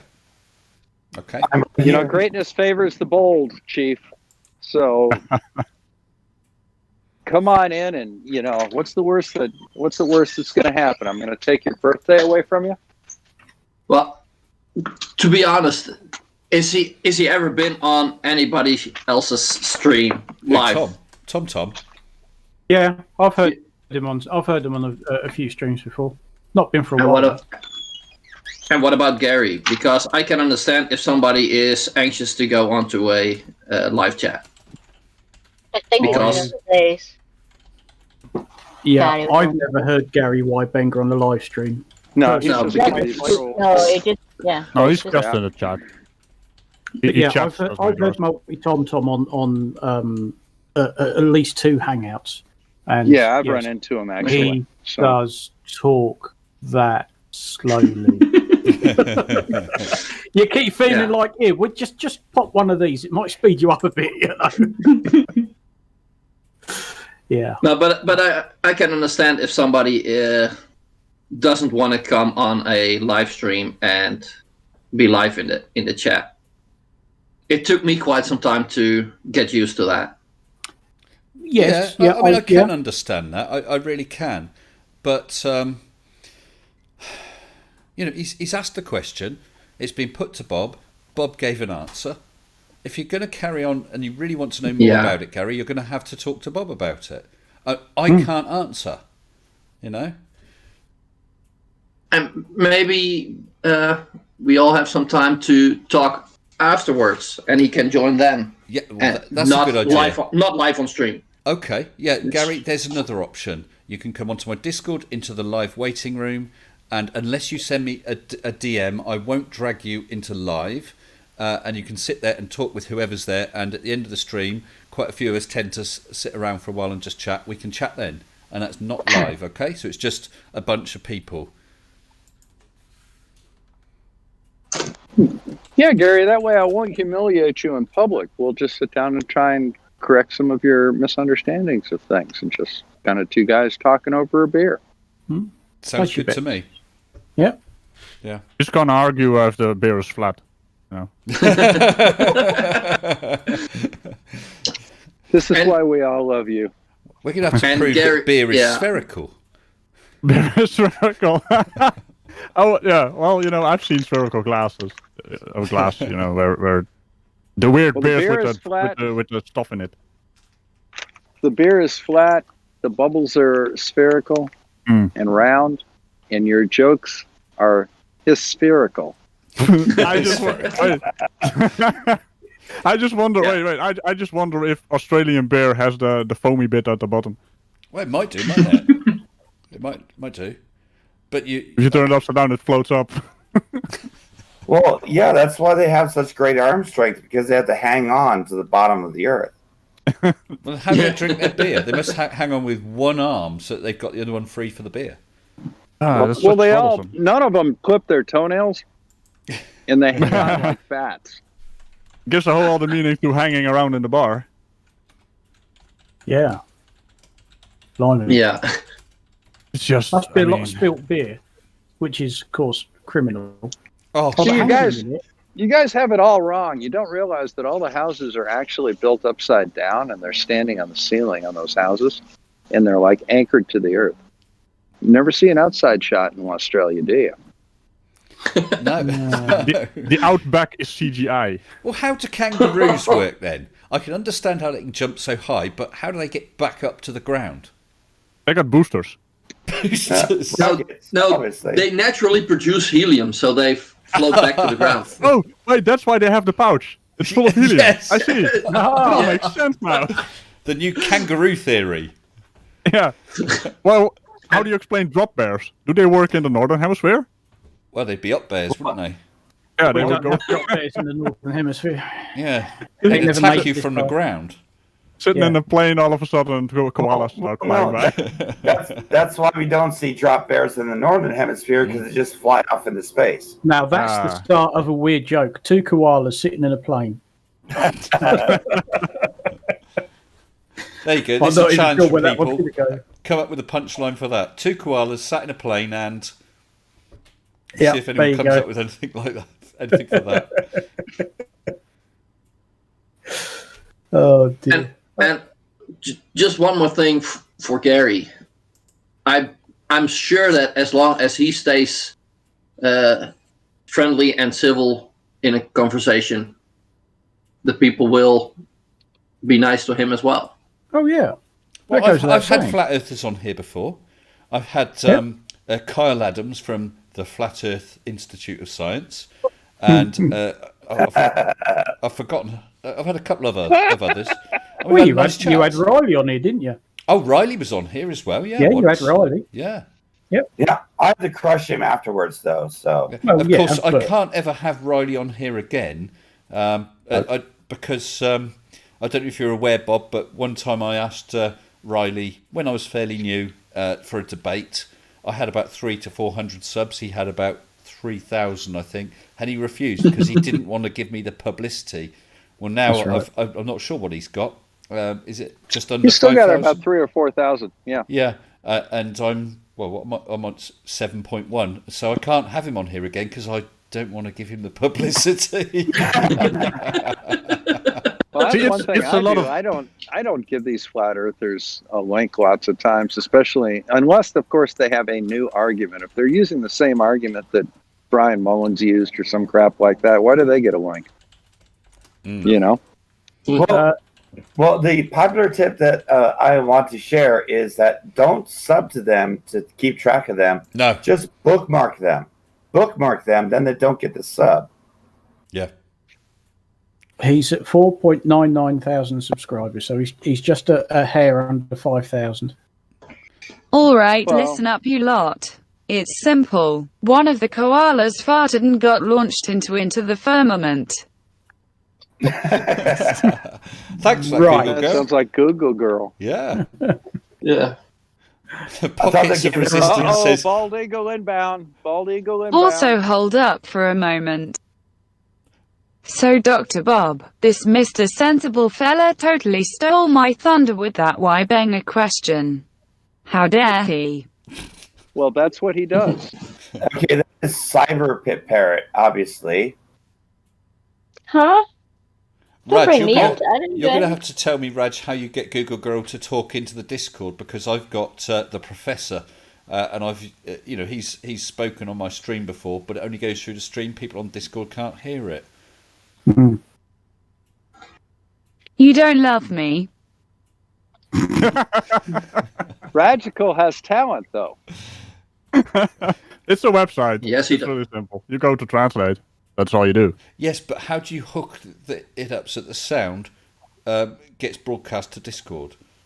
The thing is, if you have a software mixer like Banana or Potato, you can set it up. Yeah, but I have the hardware mixer. Yeah, I have the hardware mixer, which is basically simply sending the audio from the browser into the sample sizer, the sample bank, so it sends it to the microphone. So in other words, cheating. Yeah. So? No cheating.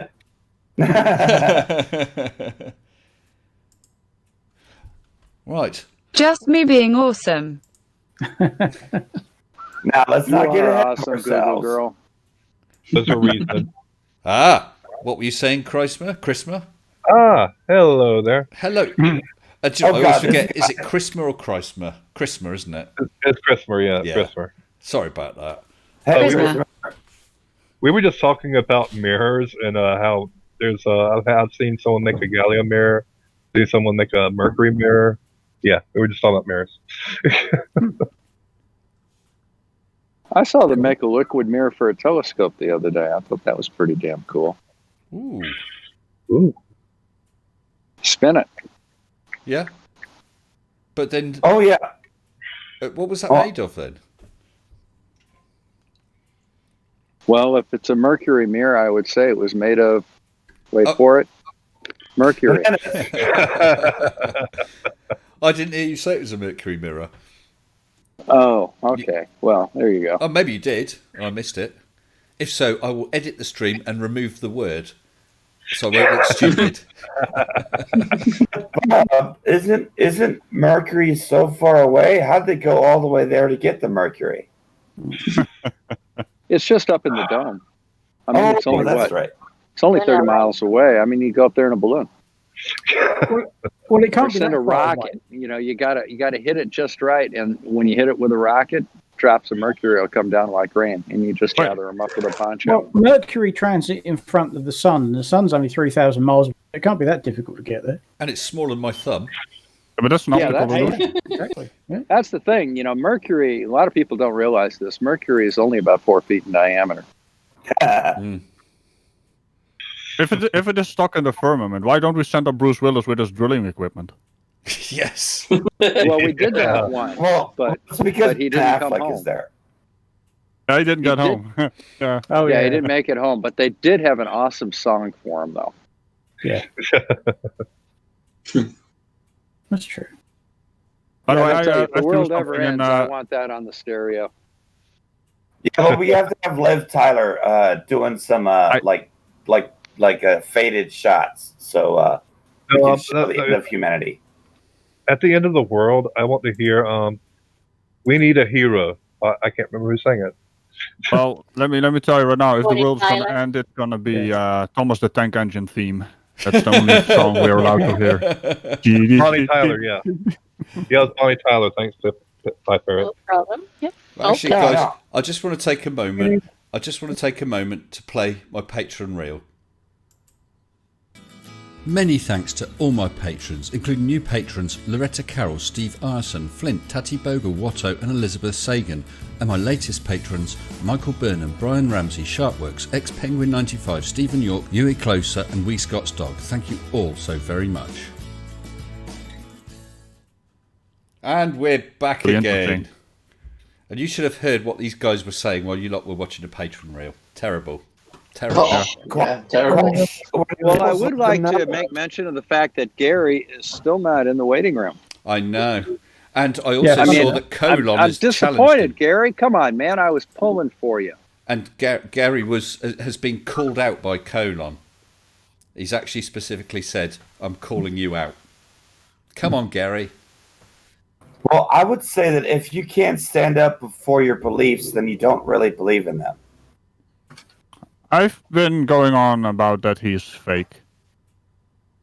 Well, the thing about it is if you can't describe your understanding of something in a sentence or two, you don't understand it.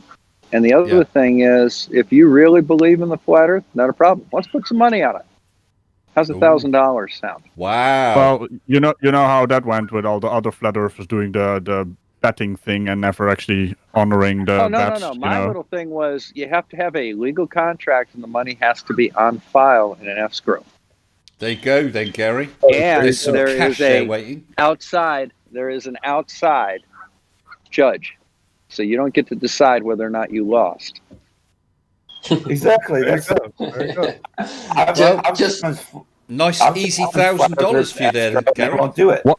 Didn't it actually go to court one day, and then they basically the guy lost, who was the Glober, but he lost because the bet was not honored in the way the flat earther has set it up. Correct. Although he did prove the Earth being round, globular to be exact. There's that. And oblate spheroid, yeah. Well, actually, it was. I think it was lost because the bet wasn't framed in a way that gave a yes or a no answer. So it was unrelated to actually the shape of the planet. Exactly. But they spinned it in such a way that it was, we have proven the flat Earth. No, you didn't. You just proved that you're dishonest. Yeah, very much. Yeah. Yep. Yeah. Also, wait. Before I actually threw something in the chatty thing of the Discord thing. What is it called? The lounge. There's the chatty thing. The chatty bit. Yeah. So SciFDK basically found this video of a 3.2 gigapixel camera, which is gonna record time lapses of the universe. Basically, what you can do with this thing, if you take a picture of the moon, you can see a golf ball next to the moon. That's the resolution we're talking about. Wow. Damn. So we're gonna see the flag, the landers, the retro that would be reflectors, anything that's on the moon. Oh, no that's way. Cool. No, that can't be done. Something. Not from Earth. Not from Earth. Yes, it can. This new telescope has literally 3.2 gigapixels. Yeah, but it's not the gigapixels that's the problem. It's the magnification. It's the wavelength of the light. And atmospheric distortion. Yeah, you think stars twinkle? Stars twinkle. They can it's the resolution. It's being able to see something that small in the first place. Yeah, you'd need the resolution. Wait, hold up. You guys don't understand what a gigapixel is. Because a gigapixel is not a megapixel. It's literal petabytes. It's going to record petabytes. That's what it's going to do. It's going to record quantiles? What? It has multiple sensors. It has a resolution of 3.2 gigapixels. So it's going to be able to resolve that stuff. Well, Mr. Sensible, you remember sometime in an earlier stream where I mentioned a guy who, what was it, made like a ridiculously high resolution image of Tokyo or so. I do remember that. Yeah, they actually saw a guy standing naked in the window with unfortunate detail. But they did a whole picture of the entire city, and the file itself, you could actually download it, but the problem is that it was something like 48 gigabytes, and it would crash most browsers. Yeah, I'll bet. Well, Andy Sibley has kindly super chatted £4.99, saying, "Good evening, Mr. Sensible. Is it just me, or is everyone else looking forward to the Nathan Oakley Mage debunk video?" Oh yes. Yes. Yeah, definitely. Yeah. Oh yeah. I actually had a question for you, Mr. Sensible. I just saw your last Mage video. What, the one from tonight? Yeah. I mean, lovely video, by the way. Thank you. But at the end, you said you were sponsored by Q and on. I didn't catch. I mean, I caught that and I was like, wait. What do you mean? What did you mean by Q and on? No. Q that is anon. Yes, obviously I've been supported by super chats, by members, by patrons. I've got 2 sponsors. One is Dr. Bob in here and his channel Common Sense Criticism, Common Sense Science, beg your pardon. And the other is Arctic Haze, who was in here but we couldn't get working. Q is my technical advisor for the project. He is an experienced high altitude balloonist but wishes to remain anonymous, so I called him Q. Anon, that's all. Okay, because that kind of freaked me out. Like, you went on, wait. No. B-Ball for Life has just super chatted $5 US, saying, "Stay tuned for my debate with a cardiac surgeon on how the way he performs surgery is wrong." Hey, shout out to B-Ball. What? Give our love to Hawaii. Yeah, Mr. Sensible, you should get Q from Star Trek, actually, or Q from James Bond. Yes, well, I think he's more Q from James Bond. Yes, good old Desmond. It was Desmond, wasn't it? Llewellyn? I don't remember his name. I don't remember his name. and by the way, Mr. Sensible, when you had the Star Trek bridge background, you were sitting at the sensors. You weren't sitting at the helm, which was to the right of you. You were in the wrong place on that bridge. Oh yeah, that's right. I suppose we could check that out. Let me beam myself up in a moment. and yes, it was Desmond Llewellyn was Q. But yeah, that kind of freaked me out. Like QAnon. I'm like, wait, what? What? Am I in the wrong channel? Yeah, I'm like, what? Like, yeah. I don't know if he knows what QAnon is. That's just somewhere you don't want to go, isn't it? Just remember, morons are getting aggressive. Yeah. Yes. Well, and there's more of them. Well, when you have a primitive, unevolved animal cornered with facts, they tend to get aggressive. And I actually think probably some of QAnon are probably flat earthers. They buy every other conspiracy theory. It's the same bunch of people, isn't it? Yep. And they're anti-vaxxers and all that sort of thing. You're talking on this time, Chrismer. They literally are. Yeah, it wasn't. They're up for a good conspiracy. I've said it for years now. Is that they're all contrarians. Anything that is science or proven by science or people who know what they're talking about, they're all wrong because they're all trying to indoctrinate you into their cult or whatever. Meanwhile, they're trying to indoctrinate people into their cult of anti-science. Yeah, it's all anti-science. Did you guys hear Chris Berry arguing with Blue today about how airplanes fly? No, please don't. Haven't. Don't remind me. That was painful. That was so painful. I haven't caught that. I'm gonna have to look that up later tonight. It sounds like fun. So what was his argument, Blue, Bob? who is a commercial pilot and a flight instructor, doesn't know how airplanes fly. So Blue is he? Yeah. Oh, I didn't know that. wow. Yeah, he's a pilot, and I don't know whether he still is current, but he used to be. Certainly used to be. Might still be a flight instructor, and yet Chris Berry was telling him how wrong he is. Chris Berry's an idiot. Chris Berry's an idiot. I mean, he was doing a performance for his bestest buddy, Brandon Toy, who's Brandon Toy's stupid. Brandon Toy was in the side chat, and Chris Berry was being the sort of the fool guy in the video, in the hangout. I mean, they're kind of the Abbott and Costello of flat Earth, you know that? Yes. Yeah, exactly. Well, Costello deserves more credit than that.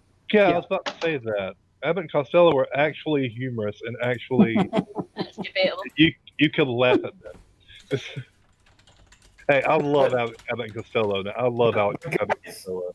But guys, you have to remember that someone who has had no experience with science or scientific method, no experience as a pilot, no experience in geology, physics, or any higher form of education beyond the 3rd grade.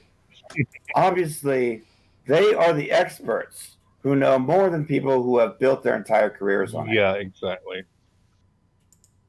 I'll tell you guys, the very best quote that I got out of that whole thing is we were talking about these flight paths and how airplanes going north and south match the rotation of the Earth.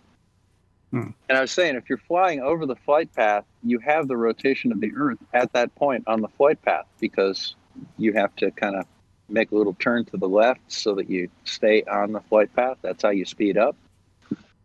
And, one of their group of idiots said, well, it's almost as if, you're talking about it being like on a railroad track or something. And I go, yeah. Yeah. And they just had no idea that they just totally destroyed their entire argument. They should just make a show called Flat Earth and Friends. We're going to have to get a clip of that, because that could go on the Dirt show that we had Netflix. On Black Site Area 69. Not a shameless plug, but yeah, we should definitely save some of this for later. Yeah, it's right on the it's right in the comments section of his video. We need to do a comments video then, don't we? Oh, Hey, that's Bob. Look at the comments on the hit piece he tried to do on me. They're absolutely class. I'm gonna have to scrub that and come up with some good stupid comments for our videos. Hey, Dr. Bob.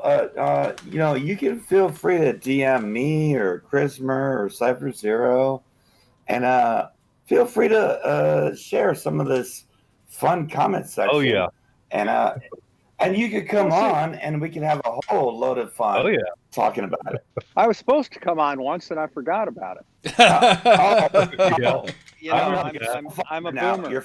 We have memory. I remember that. We have issues. I remember that. We'll give you another chance, and you can just come on. I'm pretty sure and a little warning, maybe. Oh yeah, we'll give you plenty of warning. I'll comment. Like Bob, we're on in 20 minutes. You better get over here. Okay. Well, we're gonna play games this week, but next week we'll definitely certainly let you know, and you can come on. How does that sound? Okay. I'd love to, man. I'd just love to. I sent you a friend request. I get Discord messages like that. I'm going live now. I'm going live right now. Drop everything. No. Rude. Who'd ever do that? With us, usually. And I just said, okay, Pip, I'm coming.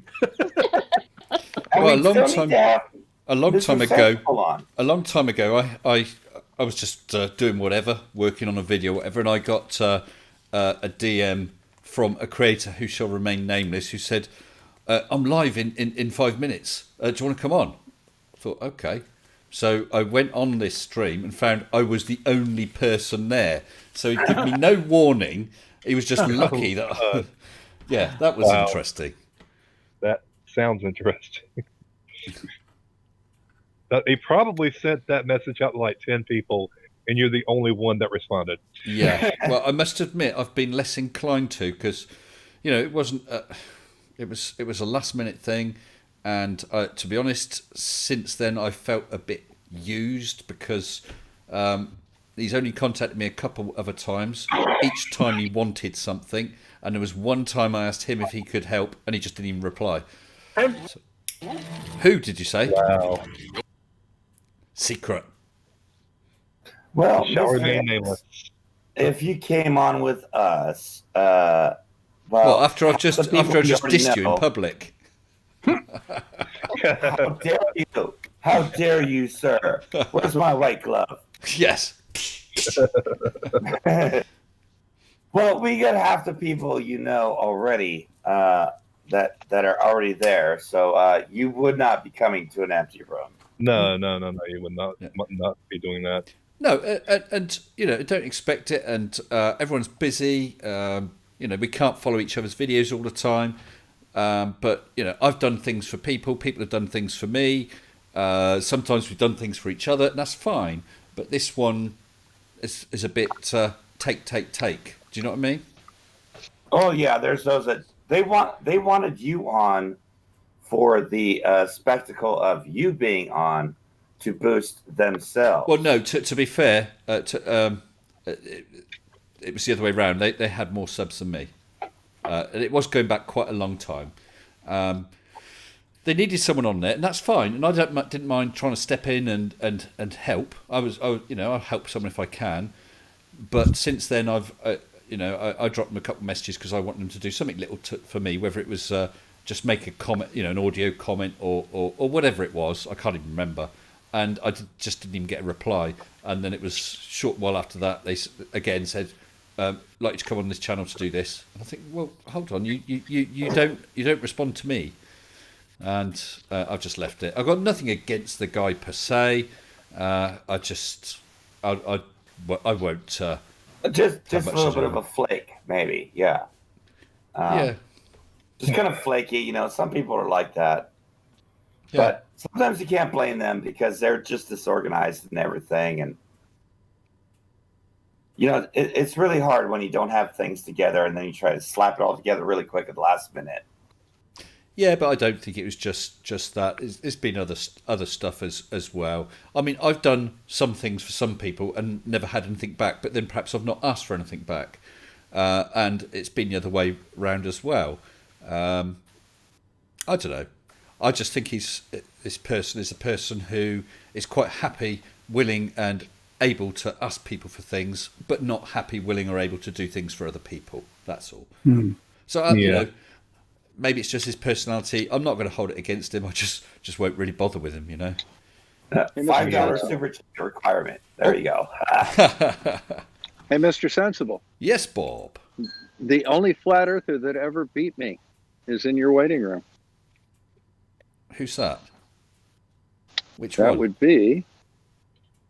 that was the Stingray, but it looks like he's gone. He has got. Is he a flat earther? Stingray had been on here before. No. Am I missing Stingray is really good, though. Stingray is really good at this flat earth stuff. He can really pull it off. Yes, he was the... He and I had a debate once. He was the flat earther and I was the globe earther. Yeah, that was hilarious. And, he started giving me some trouble there for a minute. Ooh. Oh, he's back. He's in the side chat. Oh, let's bring him in. Let's reunite you two. Let's reunite you. Yeah, he's back. Stingray. Your nemesis is here. Stingray. Oh, hello. Stop sounding overjoyed. Yeah, nice fake modesty there, Stingray. I'm ecstatic. Your damn pushytrons. Pushytrons are completely valid. And Bob, the only two questions that you could have asked is, does that make it flat? And the answer would have been no. Or would that make everything burst into flames? And the answer would have been yes. Yes. See, I'm intrigued. I would really like to take on Stingray at some point and see if I might be able to at least slow him down a little bit. Don't do it. It's just not worth it, man. No. Does redshift and blue shift come into it? I don't know. An amazing thing about pushytrons, or if you or the push force or the gravitational push force, which is Lesage's, it's actually derived from Lesage's theory of gravitation. If you want to go and read about it, is that the galaxy curve rotation problem doesn't exist with pushytrons as the force transfer for the galaxy, whereas with gravity, obviously we're missing mass, we've got motion disparity, but that's not the case with pushytrons. Unfortunately, everything would actually incinerate in a fraction of a millisecond if pushytrons existed as well. So, ups and downs. Tish. Wait. A minor point. You got Science is pushytrons. always a give and take. You got pushytrons, but I forgot. Did anyone bring up polytrons? Because if you have pushytrons, you have to have polytrons because it's an opposing force. Stingray, I might be able to give you a run because of pushytrons. You just got pushytrons. You can do better than that, right? No, the best, pretty the best, good. Yeah, the best flat Earth arguments are it looks flat and I don't feel motion. But if you do the math, then or there's of course no it curve. does. Yeah. The only argument I've ever heard them say there is no curve. There's no curve. There's no curve. There's no curve. They don't have any arguments. Come on, you know better than that. The worst thing is, can you measure it? Well, yeah. What ruler do you want me to use? Or how do you want me to do that? Is the next question. There is no answer. Oh, Stingray, I want to play Flat Earther with you so hard. Wait a minute. Right. You know, which one am I in that situation? By the way, I don't know. We could actually try. We could try role reversal. Like, you know, you're the Flat Earther one day, and then I'm the Flat Earther the other day. Maybe you should go for some different shapes as well. Pyramid Earthers, concave. Concave Earthers. Infinite Earthers. I'm a transverse toroidal Earther. How about that? An inverse toroidal? No, transverse toroidal. Transverse, not inverse. Okay. See, Stingray is quiet now because he knows you have them. But wait, I got him on the ropes, guys. I got him on the ropes. Yeah, that's. Yeah, actually, wait a minute. No, that's right. You're playing the Flat Earther now, right? That's declaring victory without actually doing anything. Is that what you're doing? I get it. Yeah. Wicked. Well done. Yeah, you win. There you go. I'm done. I went. I got Stingray right here on Mr. Sensible. You all heard it here on Mr. Sensible. I got Stingray. Well, there's someone in the waiting room. I heard him admit the Earth was flat and motionless. There's someone in the waiting room who's brand new, never come on a live stream before. This is just a heads-up warning, so that he's aware, because so he's not just dragged in mid-sentence. So, box boy, just a couple minutes warning, and I'll drag you in. You can say hi to everyone, and we'll find out a bit about you. But dragging them in mid-sentence is half the fun. Well, it is when it's an old hand roughhousing like yourself. But if it's someone who's never been on before, it's a bit of a shock, isn't it?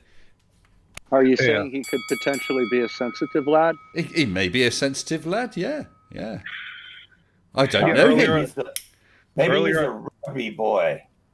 Yeah, earlier when you pulled me in, I had muted your stream because we're having a really good conversation. And I was like, oh, I got pulled in mid-sentence? Okay. Well, no big deal. I just wish that there's some way I could leave a document that was my fault. In the live waiting room so that people, especially new people, are aware that if they're in there, they could be dragged out any moment with no warning. Yeah. Isn't the room name? Isn't the room name kind of self-explanatory? I'd have thought so, which is why I call it live waiting room. I suppose I could call it live waiting room. Be careful because you might get dragged into the live any minute. But I don't think it'll fit in. Not quite as catchy, is it? It's no.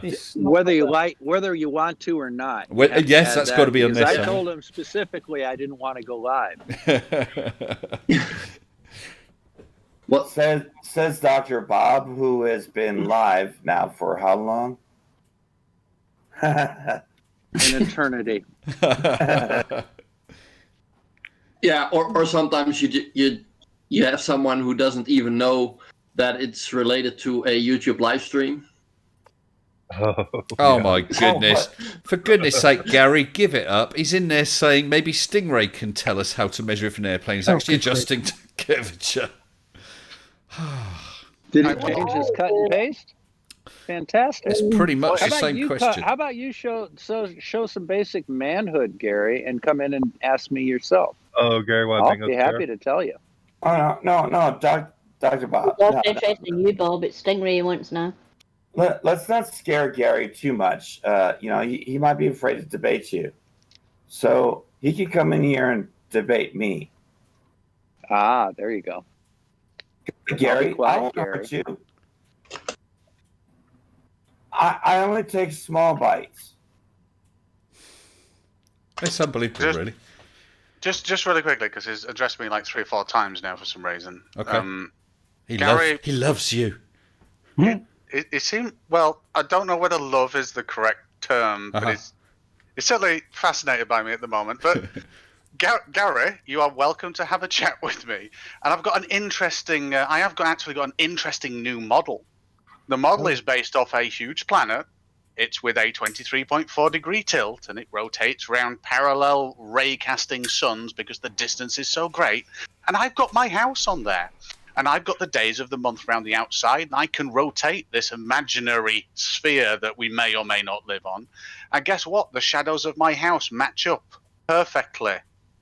And I can do it with your house. Wow.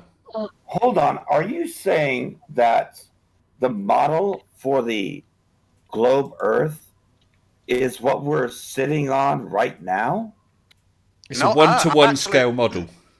I'm actually saying that I can tell you, you give me a month and you give me a time, and I can choose it well, I can't choose it now because it's obviously the sun's not out, but I can tell you the direction and length of the shadow of my house, and I can get a camera and look outside and show you. And all I need to do is put my house in the correct location on a big-ass planet, which we call Earth, and send it spiraling around a sun. That's it. Well, look, at that natural breakpoint, let me bring in Box Boy, and let's meet him or her. Hello, Box Boy. You are now on live. Hello. Are you okay? Hello. I can hear you. Good. Hello, we can hear you Box too. Boy. Hello. So, Box Boy, can you tell us something about yourself? We don't want you to dox yourself any more than you want to. Sort of what area of the world are you from? What do you do? Are you flat or globe? Well, I'm certainly not flat. Good.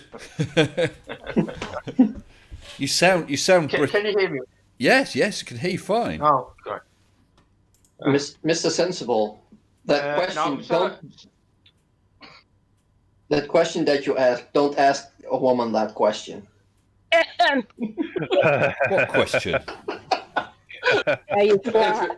Are you flat or globe?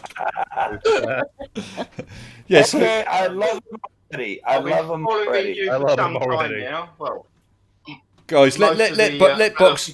Anyway. I was going to say, let Box try and get a word in edgeways. Box, occasionally you may need to push yourself forward if these reprobates are talking all over you. Okay. Yeah. So what sort of part of the world are you from? I'm from Kent. Okie dokie. And you've already said you're not a flat earther. So do you have a channel? No. I've got a channel, but there's nothing on it. Okay. So what do you think of the whole flat Earth thing then? I think they're all fools. That's all I could really say, being polite. And I mean, do you think they're genuine fools, or do you think most of them are pose? I do have a channel. Well, you can drop your channel. You can drop your channel link in one of the text rooms above, either the lounge or general chat. And I do mean to combine the two of those sometime. And we'll post your link for you. Oh, right. Doesn't it say somewhere the fool says in his heart the Earth is flat? I really find it hard. I mean, there's people I don't actually like Nathan Thompson, one person I just thought. Sorry. Nathan Thompson's one person you don't like. Did you say? Yeah, no one likes Nathan Thompson. Nobody likes Nathan Thompson. Even his friends don't like himself. Well, Nathan likes himself. No, he doesn't. Yeah, that's all he needs. No, he doesn't. yeah, that's the problem. He doesn't even like himself. I don't think he's speaking to himself right now. I'm with Radical on this. I think he just has a deep self-hatred. Yeah, no. I can see that. All right, let's stop interrupting Box Boy here. He's trying to say something. Yeah. I'll agree with that. Give us something profound. Come on, we've got high hopes for you. You're off to a great start. I'm having a bit of trouble, really. I'm hearing a lot of noise. Have you got the live stream switched off? The volume on the live stream switched off, and you just listen on your headphones. You need to mute the YouTube stream. Yeah. Oh, I'm not sure. You're getting an echo. Mute. I'm getting YouTube. echoing. Mute Mute YouTube. Yeah, if you switch off the sound on your YouTube live stream where you're watching me, and then just listen through your headphones. Okay. Hang on. It should make it a lot easier for you then. Yeah, don't listen to what that Mr. Sensible guy is saying on the YouTube. Yeah. Instead, listen to that good-looking bold bloke who's on the video. That's Squeaky Blinder, right? Yeah, that's right. I'm now wondering. Oh, sorry. Go ahead, Lot Boy. Are you sorted now, Box? Can't seem to get anything on. Oh dear. He just he muted all of it. I think he was listening to the stream and then getting confused with us or something. Yeah. So. Oh, okay. Oh. If you're in Discord, you can't listen to YouTube. Where's the audio coming from? The video or Discord? Tell him to turn off YouTube. No, I don't think so. I'm not sure what I'm doing. Okay. Wrong or right. Listen to Discord and see if he shows up in 30 seconds. Hang on. Aha. I think I might have found it. Oh, I hope so. Well done. Pip pip cheerio. Pip's the other person. I'm not going anywhere. But no, I was just wondering if to talk about Nathan Thompson, is it possible to be a nihilistic narcissist? Still having problems, Box Boy. That'd be an interesting character trait. Well, what I need to do is set up a set of instructions so that when people first come on who've never done it before, that they can be given a pre-made set of instructions so that they know how to get themselves set up. Maybe set up a gate in the just something like you read this and approve, and then you can go into the live waiting room. I will never leave the live open for people just to come in. They're always going to have to come in via the waiting room. It's too insecure. Yep. No, I mean the waiting room, not the live. I see. The waiting room. Yeah, just read this, and then now you know that. So now you get your little card on Discord. Yeah. And then now you know. See, normally I've got colon in there, but excuse me. Laughing tonight. How dare you, Pip? Colon, if you're watching, Pip said you're a slacker. That's terrible. Yeah. Does that help? Sorry, was that you, Box? Yes, it was, yes. Yeah. Gary we can hear you now. Ah, right. Are you sorted, do you think?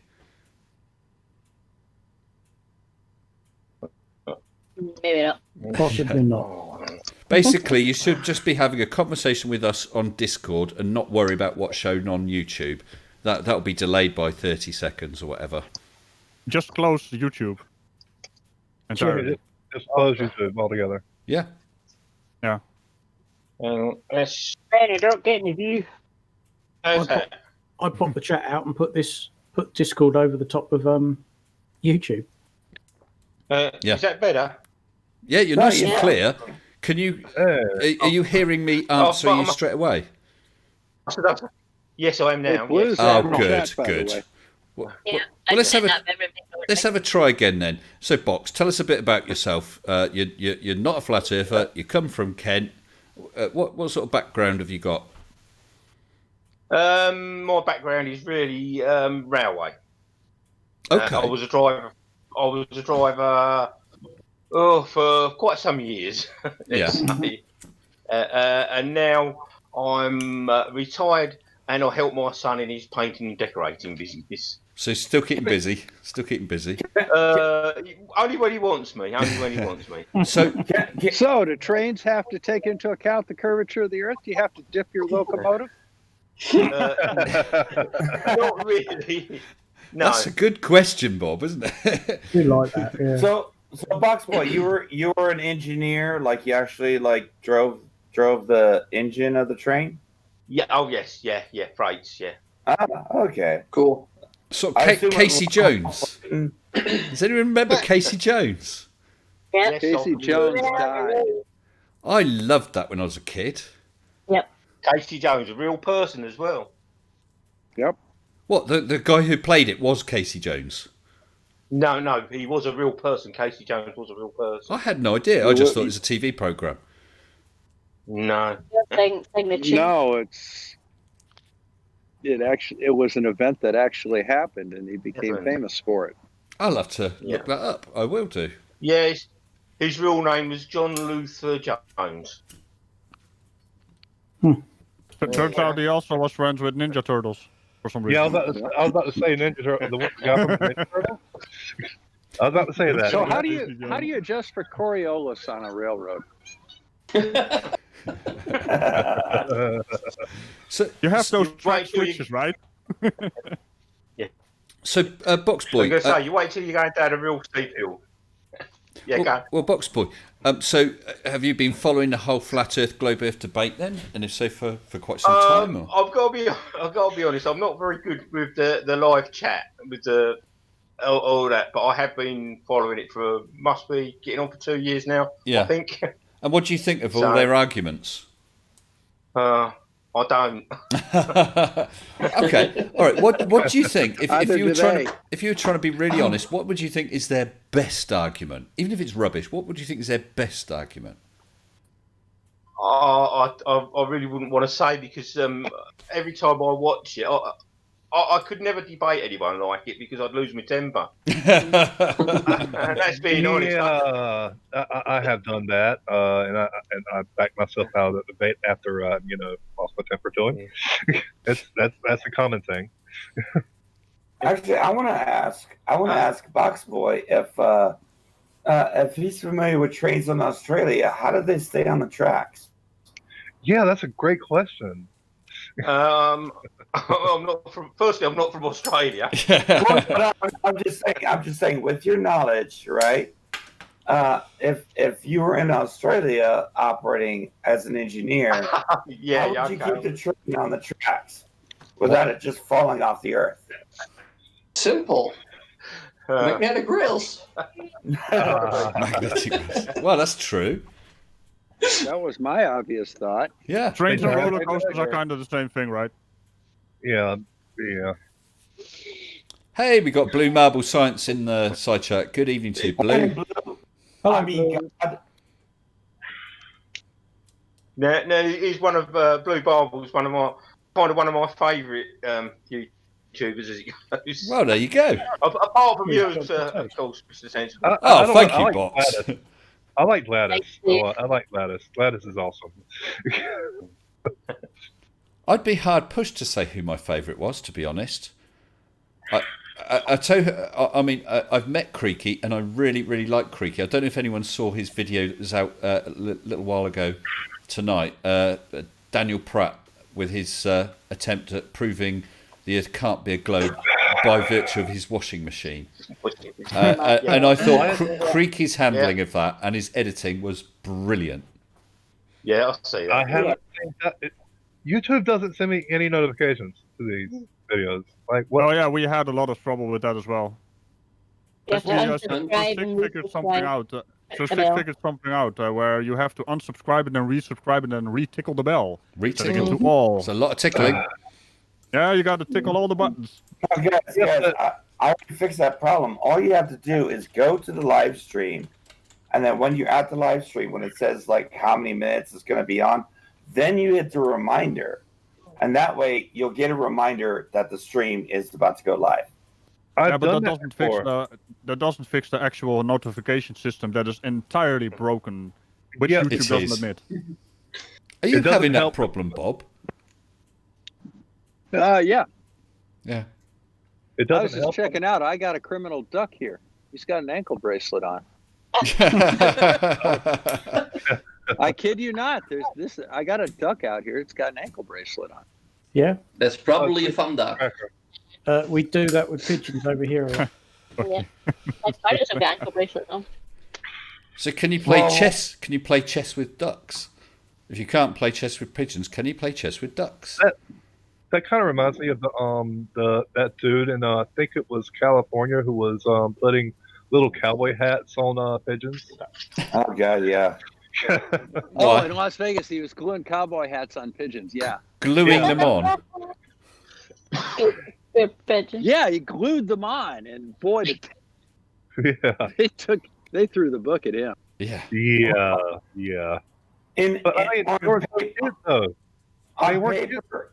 On paper, it's funny, but in reality, it's actually kind of cruel. Yeah, of course it is. Yeah, kind of cruel. Yeah, because it threw their balance off and they couldn't fly correctly anymore. And yeah, why did he do it? Just because he thought it was funny? It was some kind of statement. I forgot what it was, but it was some kind of statement he was trying to make. Well, that's a good way to make a statement. If people can't remember. Let me see if I can guess what his statement is. I am a dick. Yeah, was that the statement he was making? You do realise, Bob? You do realise someone's probably caught that audio and they'll use that in their video. That's fine. I don't mind. Do you honestly think I pay any attention to what they say? No. Well, at least he's saying I'm a dick, and he's not saying I'm something else. No one knows what you're talking about. I could say I'm a something else. I'm a something else as well. Yep. Well, we run a family-friendly show here, right, Mr. Sensible? Absolutely, Raj. I'm actually looking it up right now to see what exactly he was trying to say. Light Doe Designs now says he's got a new ringtone, Bob. I'm a dick. I'm a dick. I'm a dick, dick, dick. I'm a dick, dick. Yeah, there's a ringtone for you. That would be a good ringtone. Can we conclude that you are addicted now to being I am addicted. Yep. But we all know Radical doesn't do puns. Contrary to popular belief, I don't do puns. I'm Dr. Bob. Now you're going to steal Nodell's thunder and throw in 15 degrees.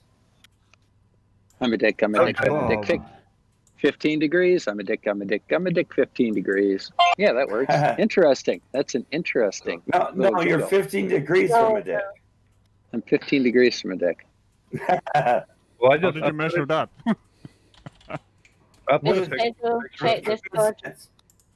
Oh shit, Pip's in here. I forgot about that. I'm sorry, Pip. My apologies. I'm not easily offended, Bob, honestly. I actually put it in the general chat. Yeah, there's a picture of a pigeon with that.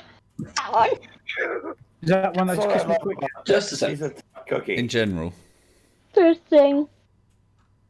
It's so cute, though. Bob, I take it you haven't seen any of my videos. I don't think it's That's cruel. Why would they do that? Well, the problem is, if I have seen your videos, I would know that. But if I haven't seen your videos, that would offend you. That's so true. I'm in a no-win situation. No-win situation, like Vegas, where the pigeons with the hats were.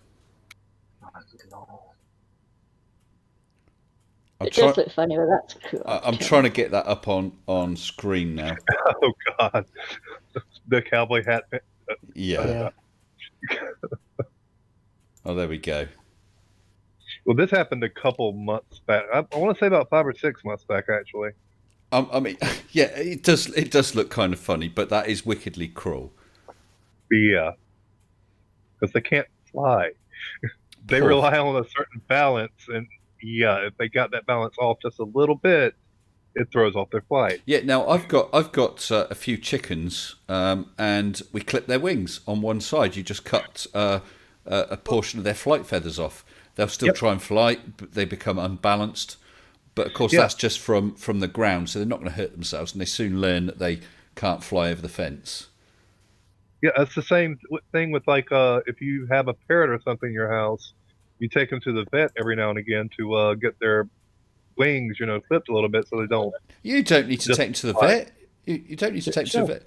You just hold the wing out, and there are diagrams on the internet showing you which feathers you can cut, and it's quite obvious the flight feathers. I did. Yeah, Wait a minute, Mr. Sensible. What if you cut off the wrong part? Are there also YouTube videos how you can put your parrot back together? I mean,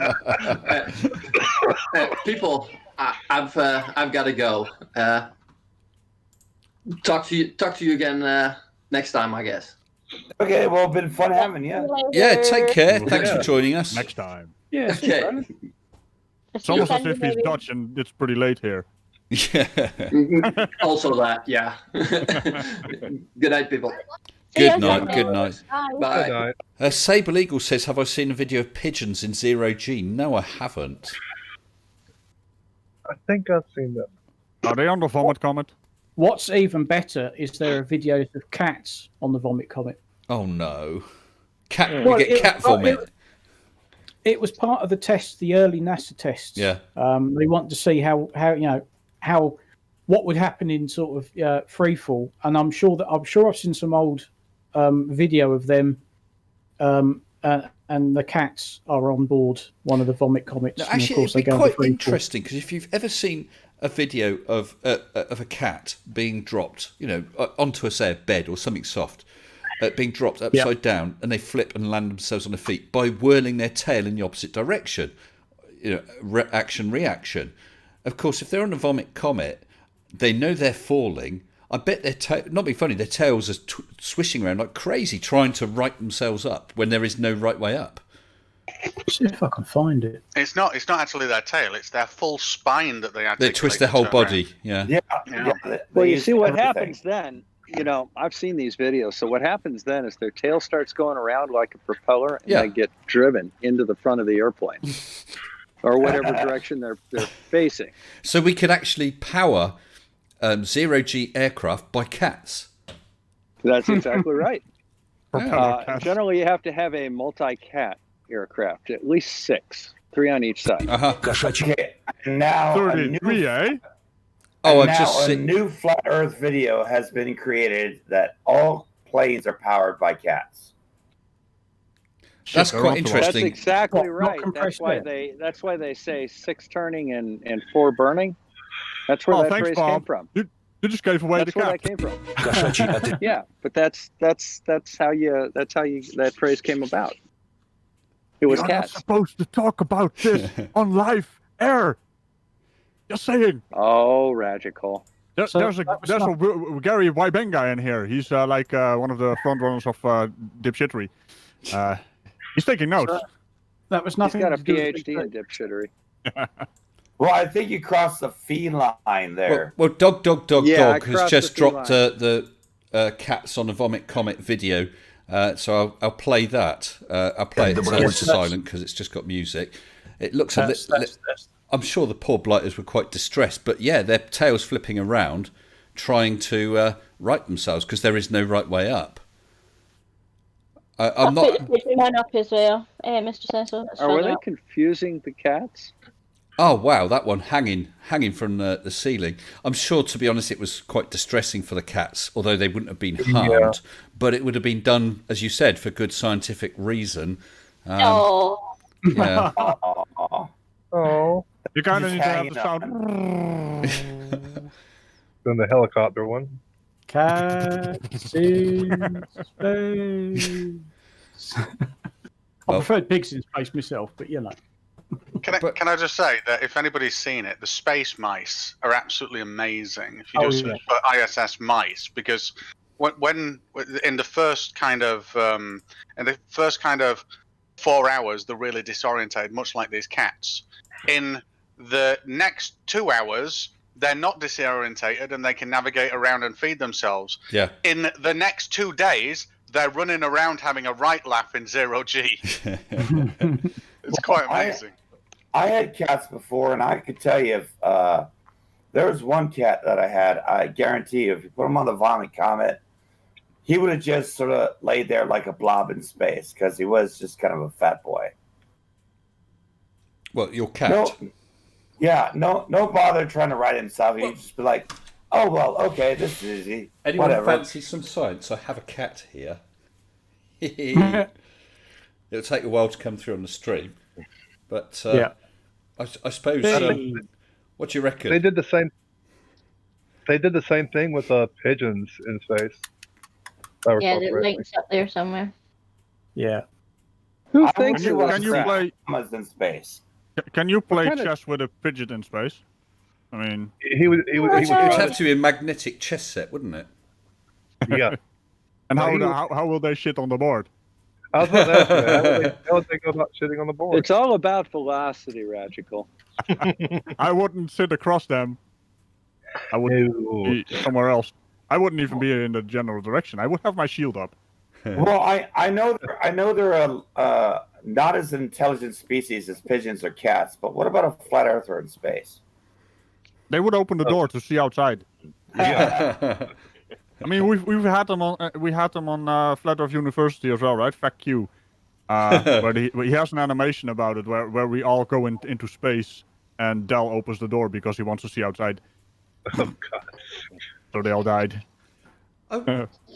If there is someone, not Riley, not Oakley, because we know that they're pose, but there's a flat earther who is a genuine flat earther.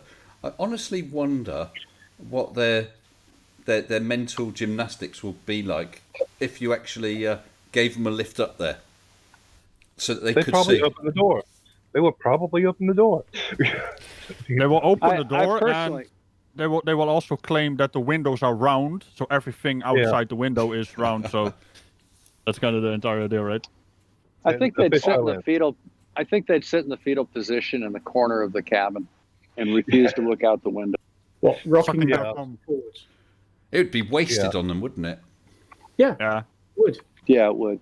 That's also why it's really funny. They constantly are going on about why doesn't NASA prove the Earth is around? Because that's not their job. It's already done, and everything they do is based on that model. So, I mean, it's a conspiracy. Well, a flat earther, they would just say that the windows were CGI monitors, and then they would say that they just changed their buoyancy, and that's why there's no weight. And well, I was going to say they'd have to explain the fact that for hours and hours and hours they were in 0G, which is impossible on the Vomit Comet, which is sort of 20 to 25 seconds at a time. I'm really sorry, but have you seen the film Gravity? Yes. It's a good movie. But good movie. Now, talking about the movie, they could say, she was on wires and so on, which no doubt she was. I don't know if they shot any of that on a Vomit Comet, but if it was you, as a flat earther on the ISS, you know that you are not on wires. You know that your stomach's creeping up into your mouth. I've just had a super chat. I've just had a super chat from Conspiracy Catz for £7. Thank you, Conspiracy Catz, saying what I owe you. Actually, I did mean to speak to you about that, Catz, and say please, please, please, forget that. I'm really, but that's very, very kind of you, and big hi to you, Catz. Catz is a stand-up guy, isn't he? Hello, just Catz. Looking forward to Sunday, Catz. Oh, what's happening Sunday? Well, isn't he doing a rerun of his debate with Travis? I don't know. I wasn't aware of that. Are you saying you weren't? Wait. Are you saying you weren't prepared for that?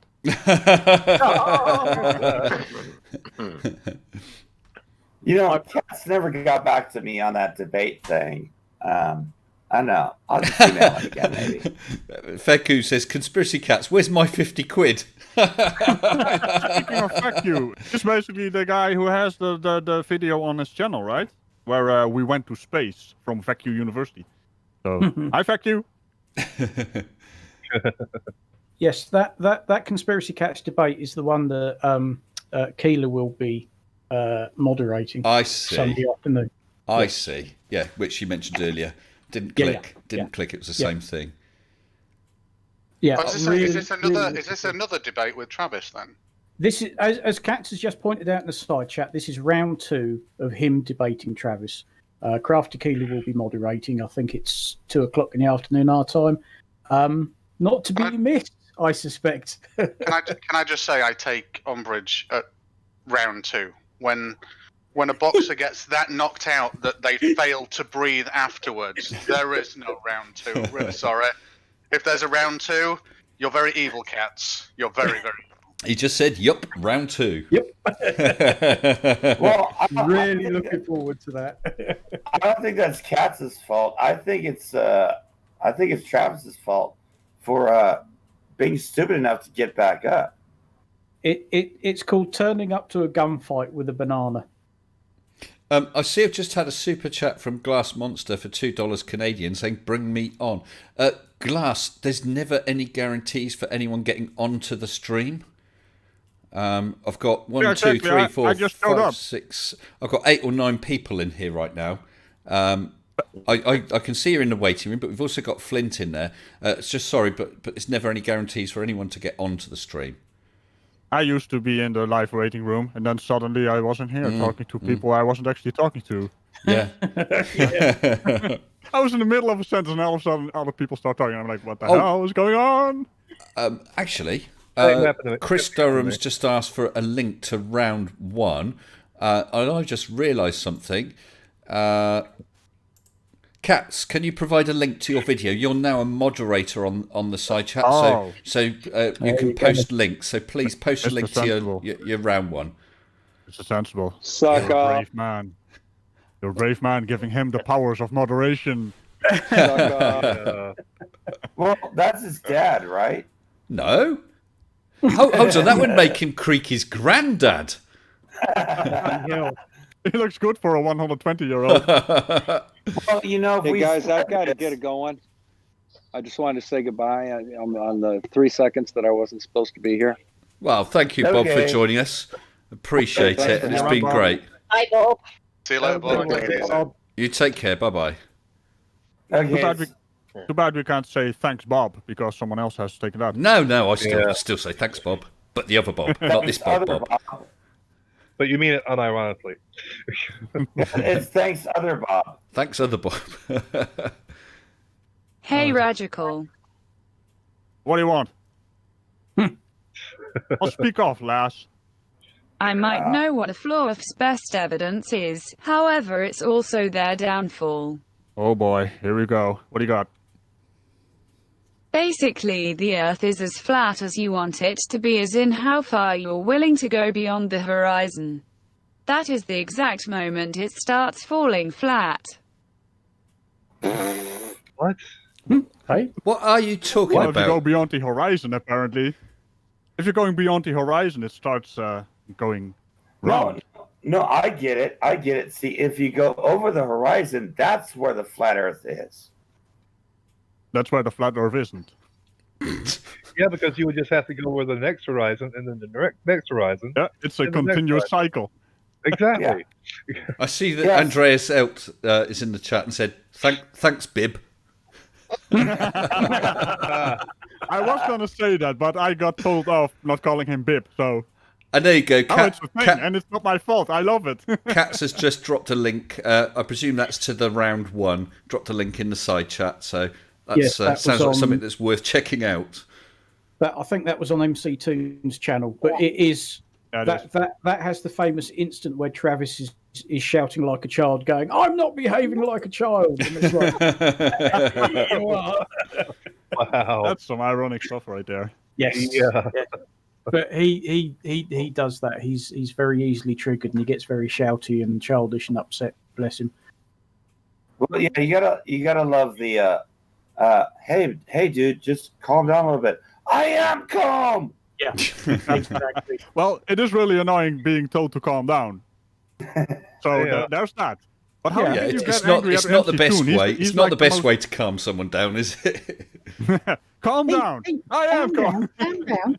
I think Travis was actually being funny at that point. That's his humour.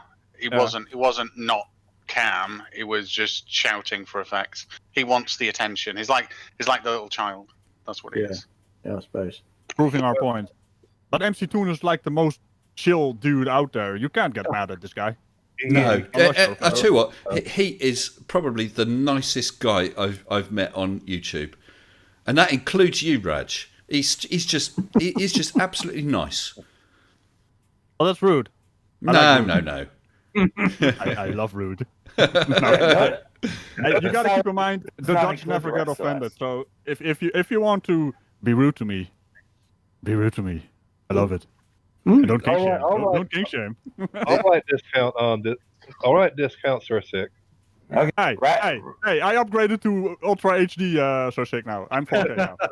Yeah, Raj, I think you need to settle down, man. You're out of control, man. Well, you're out of control, man. Do you know what? This is getting into quite extreme. We got you in here, Radical. We got Blue Marble Science. We've got Conspiracy Catz and Jose JG in the chat as well. Hello, Jose. They just told me I was out of control. Hello. It's kind of my default setting. I can't help it, guys. Anyway. But talking about kind YouTubers, you're a chill guy yourself, so yeah, you're up there with MC Toon and yeah. Oh, thank you. I do consider that a compliment. I think he's such a nice guy, such a calm guy, and I've chatted with him a few times. I've done a couple of bits for him. He's done a couple of bits for me. Yeah, he's a stand-up guy. He is, like him. Yeah, you two are the most calm, polite people I've seen in this whatever you would call it on YouTube, this area. Did you hear that? Did you hear that, Catz? He doesn't like you. I like Catz too. I like Catz too. It's probably Baldy Catz, right? One of them. I can't decide. Oh, I can't. You can't decide. I can't tell them apart. Yeah, me personally, I can't stand Baldy Catz, but Conspiracy Catz is all right. It's Conspiracy Catz in at the moment, isn't it? Yeah, that Baldy Catz. Yeah, I'm not sure about him. Yeah, he's a scary guy, isn't he? You guys are not really tough when he's around. He will bear his claws on you.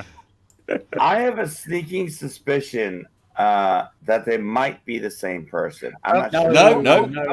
I was thinking they're just related. I mean, I think they're twins. That's all. How can you even say that? Well, Baldy Catz always has a blue shirt on, and Baldy Catz lives in the kitchen. Catz is great. They're completely different people. You never see them in the same room together. I've seen them in this. Have I? I'm not sure if I have. I've seen them telephone each other. Yeah, but you don't see them in the same room because they don't really get on. So, this conspiracy getting out of hand. You might as well say that Della's not his co-host. I mean, what are you guys doing? No. I'm afraid to push my button because I don't think it's the correct one. Is that the correct one? No. And there he is. No. I mixed something up on the mixer, so I don't know exactly what it is. I was about to press the Intel Inside button again, I think. That could be an interesting game in itself. Elvin here? Oh my goodness. There's some news, guys. Catz has just said, Conspiracy Catz just said that Baldy shagged his missus. Oh my goodness. Wow. Okay, I take it everything back about Baldy. He's scum of the earth, man. See, I told you guys, my intuition was correct. See, Conspiracy Catz was a good guy, but Baldy Catz is a shady character right there. Well, wait a minute. He is called Conspiracy Catz, so maybe he's making this stuff up. So he's actually the evil guy. You know? Which one has the goatee? Maybe it's Conspiracy who was with Baldy Catz missus. Oh, yeah. He's turning everything around. You see? So Conspiracy Catz actually shagged Baldy Catz' missus. Exactly. Oh, yeah. Well, as long as Baldy's not shagging Conspiracy. We were also talking about floating cats with propeller tails, and now the Conspiracy Catz is mad at us, trying to deceive us. It could be, Raj. Wait a minute. If baldness is a conspiracy, don't overthink it. Don't overthink it. Well, we've got Baldy Catz, Conspiracy Catz, me, Creaky. Well, the thing is, it's a very good hairstyle. Well, technically, you said hairstyle. Yeah, definitely. I grow it very short. Do you guys remember that guy who commented on Creaky's video? He kind of got upset by it. Why don't you grow some hair? Why don't you stop being bald? I mean, I was bald once. I lost a bet, but I was bald once. I'm going bald. I've got long hair in the back, but no hair on top. Any other My head just nuggets of wisdom? Oh. And I'm only this way. And I'm only not bald because I need there are no hairstylers open right now. I need a haircut. You need clippers. Yeah, I need clippers, definitely. Yeah. Gotta go buy some. Oh, no, I managed to get a haircut the other week after having to wait 3 months. And I usually have to get my haircut every month. In fact, no, I think it was about 4 months. And even though I stood at the door and she just looked at me and sort of laughed. And I said, please, just cut the bloody hair. Good night, Daybreak, Flint. Night, Flint. Oh. Night, Flint. I mean, I last paid for a haircut. It must have been about 15 years ago. No, or even a little more. Yeah, no, it was about 15 years ago. And I paid £5 and I felt hard done by. And so I bought clippers and never paid since. Well, you know, when you have no hair on your head, it's kind of ridiculous to pay for a haircut, right? I used to have a ponytail, mate. I have rock star hair right now. I used to be bald, but I had rock star hair before that too. So just proving that I'm just a perennial rock star. I can't help it. I just have a very robust head of hair. My hair just won't stop growing. But it grows thick as well, so I can't let it grow too long because it just gets too much. It's too annoying. So like Thing, was it Thing from? No, not Thing. What was the one? Was it Addams Family or one of the others? Cousin It. Yes. So is that what you look like? It's basically asking if you're wearing sunglasses. I'm wearing glasses, but no, it's not bright enough for them to tint. 274727 is also having a bit of fun in the chat there. You're so bold, I can see what's on your mind. And he has another one. You're so bold, when you take a shower, you get brainwashed. Wow. Oh, yeah, Sable Eagle said, I've had some weird haircuts when I forgot to recharge the clippers. I tell you what, I'm really, really careful about that. Make sure I've got a charge before I start. That's why you use plug-in clippers. Yeah, they're plug-in charger, but we haven't got electrical point in the bathroom, and that's where we've got a decent mirror. No, I mean band style with like line voltage clippers, not this rechargeable cord, flat Earth nonsense. What do you mean, bald Earth? My eldest stepson had to have an impromptu shaved head once because the ex-wife used to use clips on the boy's hair. So he sat on a chair in the kitchen. She stood behind him. I'm stood in front and we're chatting. And she'd done youngest, and so it's time to do the eldest. And she'd taken the guard off, so it was just, straight clippers.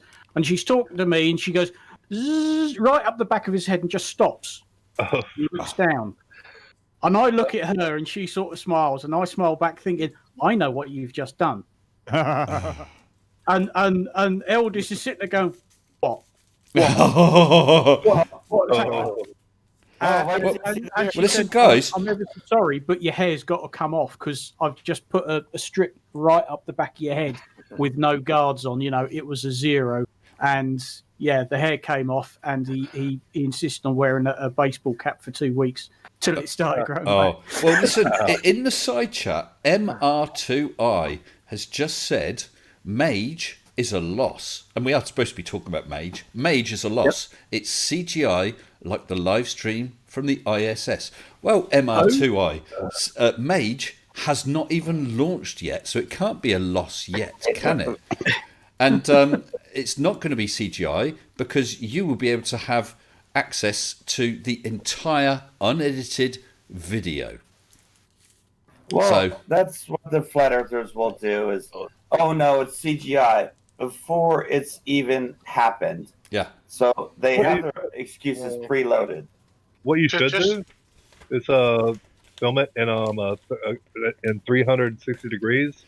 That way they can actually scroll around and look 360 degrees around the camera's point of rotation. Well, that's you can see everything. That sort of thing also distorts it, though, doesn't it? If you've got a 360-degree camera, it must do. But that's not the point. You will get an image. Oh, knocking my mic. You will get an image with two straight lines. You think that that's and hopefully showing a curve.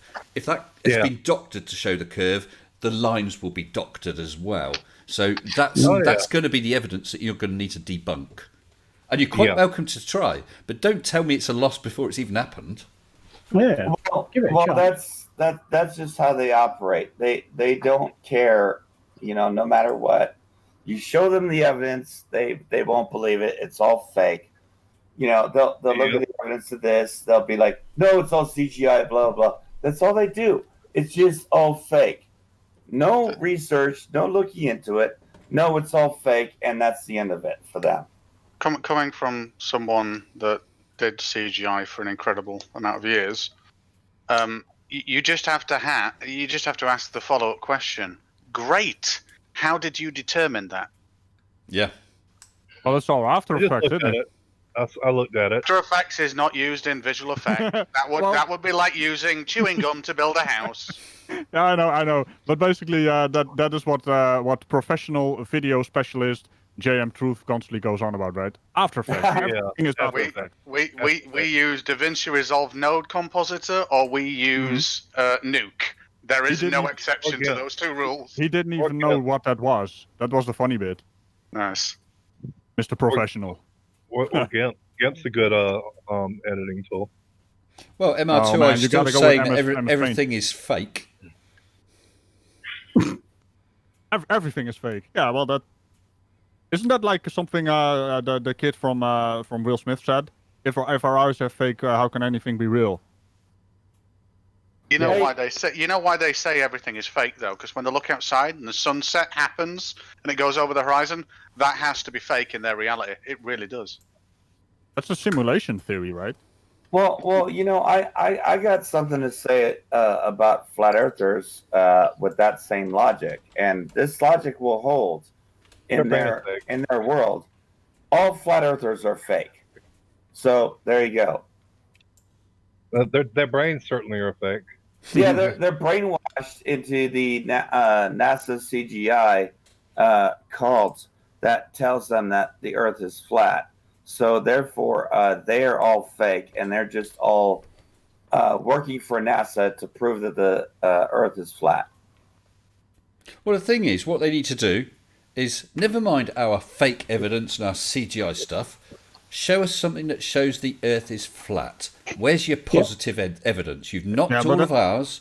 You've debunked it apparently before it's even happened. So how about a little bit of evidence to show the Earth is flat? Put up or shut up. Oh, well, now you lost them. They're globe skeptics, huh? Yep. They're not actually flat earthers. They are changing the definitions now. Yeah. As a matter of fact, it actually comes down to definition games. That's what they're playing. I mean, listen to Oakley, constantly playing the definition game. He's not interested in, well, Oakley is as fake as it can be, but, Or reification fallacy. Just to... I had to answer a flat earther honestly once. I can't remember who it was. Might have actually been... No, I think it was Chris Berry, actually. Yeah. He did ask, can the Himawari be faked? And he asked me about 6 months ago, and I said... And I thought about it for a second, and I thought, well, actually, yes, you could fake it. You can have a live stream, and you could fake that, because it only ever needs to be plausibly accurate. It needs to be perceptually acceptable, and that does not mean matching 1-to-1. That means when you look outside your house and it's overcast, then it's overcast on the satellite image in the other side of the world in Australia and Japan and all that kind of stuff, and that is plausible. You could do it. It'd take a lot, but you could do it. I did see someone had done a video where they showed the cloud patterns matching what was on the Himawari. Yeah, but yeah, you could do that. So Navier-Stokes fluid simulation equations we build into applications like Maya and Houdini, and you can have pre-baked solutions driven from real-world ground data to plausibly create that. I'm not saying it'll be 100% accurate. Sometimes it'll only be 80. Sometimes it'll be 90.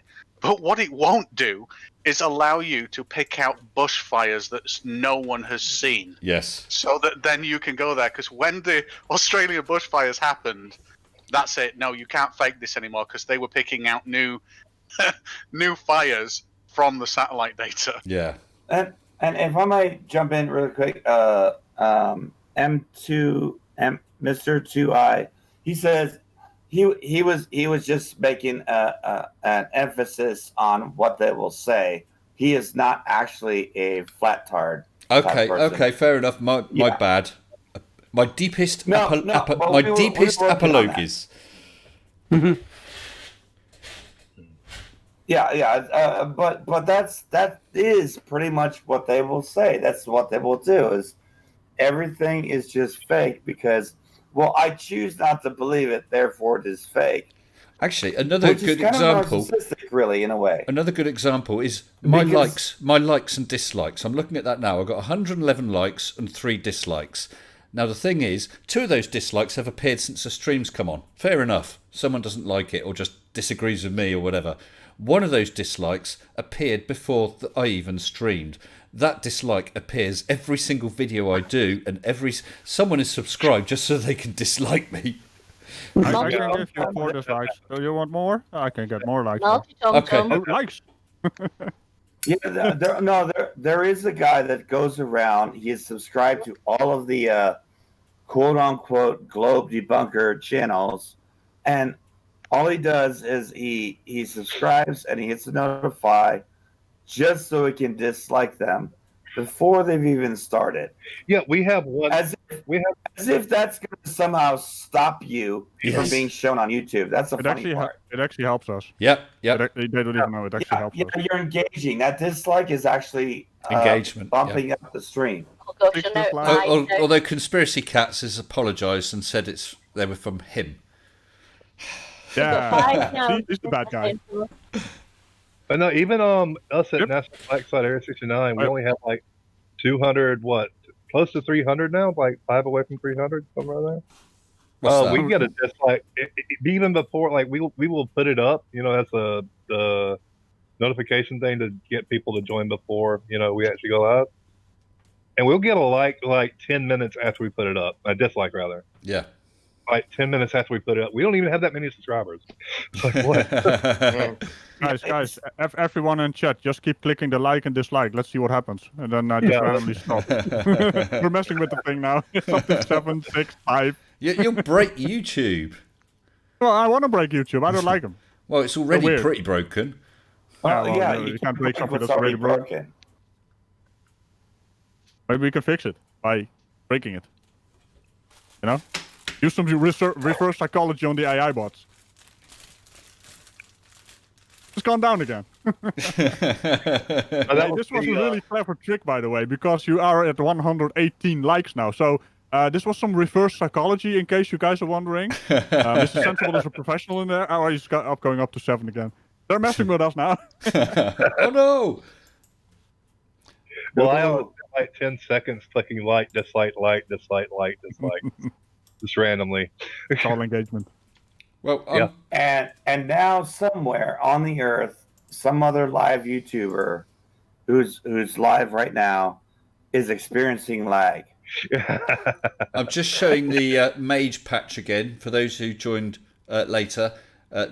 This patch will be going up in Mage to whatever height we eventually get to. It'll be going up in Mage and will be won by somebody. There'll be a competition video out in a few days' time, probably about Tuesday, Wednesday next week. I'm getting that. You're gonna have to fight Crafty Keeler. She's insisted it's already hers. I'll fight. Well, and and you're not worried about the badge. No. Maybe I'll just fight for the sake of fighting. Yeah, absolutely. The badge is incidental. Oh man. Brainery CGI turned off. Oh damn it! There we go. The entire green screen behind you is now broken. Oh, apparently Fight the Flat Earth is on in 16 minutes. Nobody watches that guy. Yeah. Yeah. Jeez, yeah. Who is that even? Who is that even? Floopy? Floopy? How do you pronounce that? Fight the tight shirt. Craig. Hey, he's got an Colonel Greg in his name. Oh, sorry, so Craig. Yes, Craig. It's Colonel Greg. Excuse me Yes, very Greg. much. It's a fight for flat Earth, right? Spelled with a K, not the COL, but the KERNEL. Colonel Greg. Commander Greg. I would strongly recommend to anyone who's going to watch FTFE is you have to go find Stephen Lynch and find the Craig Machine song. Yes. Because that's just priceless. Just listen to that, and then it's only a couple minutes, and then watch the stream, and you will have an even greater laugh. Oh, Christ. It's not just Fight the Flat Earth. It's Fight the Flat Earth, Team Skeptic, and Brainy Beaver talking to a flurf. So what I'll do is I will end the stream, let's say about 5 minutes before then, so it gives people a chance to pop to the loo or grab a drink or whatever before Fight stream. But when you go on it, make sure you say Mr. Sensible sent you. That'd be nice. There you go. Yeah, you know, this guy, Mr. Sensible, don't get it mixed up. I would get it mixed up. Funny there guy. Goes, 24/7 said, fight the fake Earth. That's a good one. Sorry, Sir Sick, what were you saying? Oh, Radical. Here? I heard he's really good at the sex and very handsome. No, Radical's just got a horny helmet. Yeah. I'm a horny knight. What are you? I mean, horde knight. And on this note, gentlemen, this conversation is moving a little beyond my comfort zone, and I am going to bed. Thank you very much. I shall speak to you all later. Okay, you take care, pal. Thanks for joining us. Bye-bye. Comfort zone. You said comfort zone. Well, he's got a point. It's 1:15 in the morning. Yeah. Time zones, eh?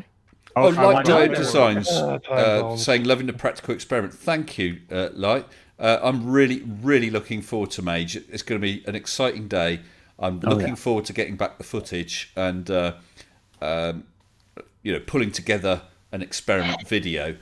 But there will also be full footage from the flight available with both the wide and the narrow angle lens, just for those who want to either watch the whole thing or those who disbelieve that it's real. It's an exciting time, and it's going to be somewhere between 24th, 27th of August, and then as quick as I can pull it together into some videos. Cool. And we got 11 minutes to fight the flat Earth. I think what we'll do is we'll just start wrapping things up. It's been fun as always. Yes, thank you. Yep. So who have we got in here? We're left with Box Boy 74. You're still in here? Yeah, I am. Yes. You've been very quiet. So I know it's your first stream. I know but it's been very enjoyable.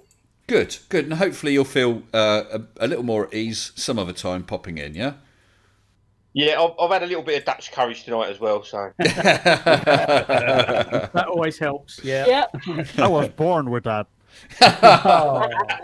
You must be incredibly brave then, Raj. It's Dutch courage with whiskey. Oh yeah. Hey, it's just a stick combo. Well, the whiskey is the important part. You gotta join Sir Six Whiskey Club then. Oh, excuse me. Oh, Colon's just said when the stream's over, there's a shills on as well. Okay, yeah, sorry, I didn't realise that. So we've got the shills on one channel and fight the flat Earth on the other. Oh dear. So really, are they going head to head then? Well, to be fair, don't have to stop at all. Why not just fight them all? Aren't they called the AI network now? Yeah. It's still funny to me. It's AI. Thank you, Milan. I know. Appreciate the kind message, Milan Ondrak. Thank you. Yeah, so what time is Shields on then? They're already streaming. Oh, they're already streaming. Oh, okay. Although I could have clicked, I didn't think I could have clicked the link and looked. It's Professor Phil Bell. Oh right, that's in 9. Oh dear. They're both on at exactly the same time. There's nothing like good planning. And that was nothing like good planning. Well, at some point, it gets really hard to plan this stuff because everyone and their dog is streaming, you know? Yeah. Yeah. Yeah, I usually go on a Friday night, but I gave Mr. Sensible the floor this evening. Oh, thank you, Pip. It's all right. But yeah, it does become problematical, and sometimes we're going to clash with each other. Nothing we can do about that. But I don't want anyone uploading vids for broadcast at 9:15, which is my slot normally, unless I'm doing one with a live stream straight after. Yeah. But fine, I'll change the freaking date. No. I mean, the one time I definitely avoid is Creaky's Sunday slot because I just remember that. But everyone else, well, Fight the Flat Earth seems to be on any time, day or night. So I just have to go for it and bite the bullet and see what happens, really. Although a couple of times when, crumbs, they're on, I've dropped my channel back or forward. And I know that, Pip, you have done that for me before, haven't you? Yep. Oh, I don't mind. I'll just do it on Sunday night and I'll clash with the Creaky night or something. Take all Creaky's. No, it'll be later after Creaky's finished. Yeah, you usually do it later than that, don't you? Yeah. So we got Fight the Flat Earth on one side with, who was it? With Team Brainy. Team Man Brainy Beaver. Talking to a Flurf. It doesn't say who. And on the shields, we've got Professor Phil Bell. Professor Phil Bell answering viewers' questions. So both sound like good shows.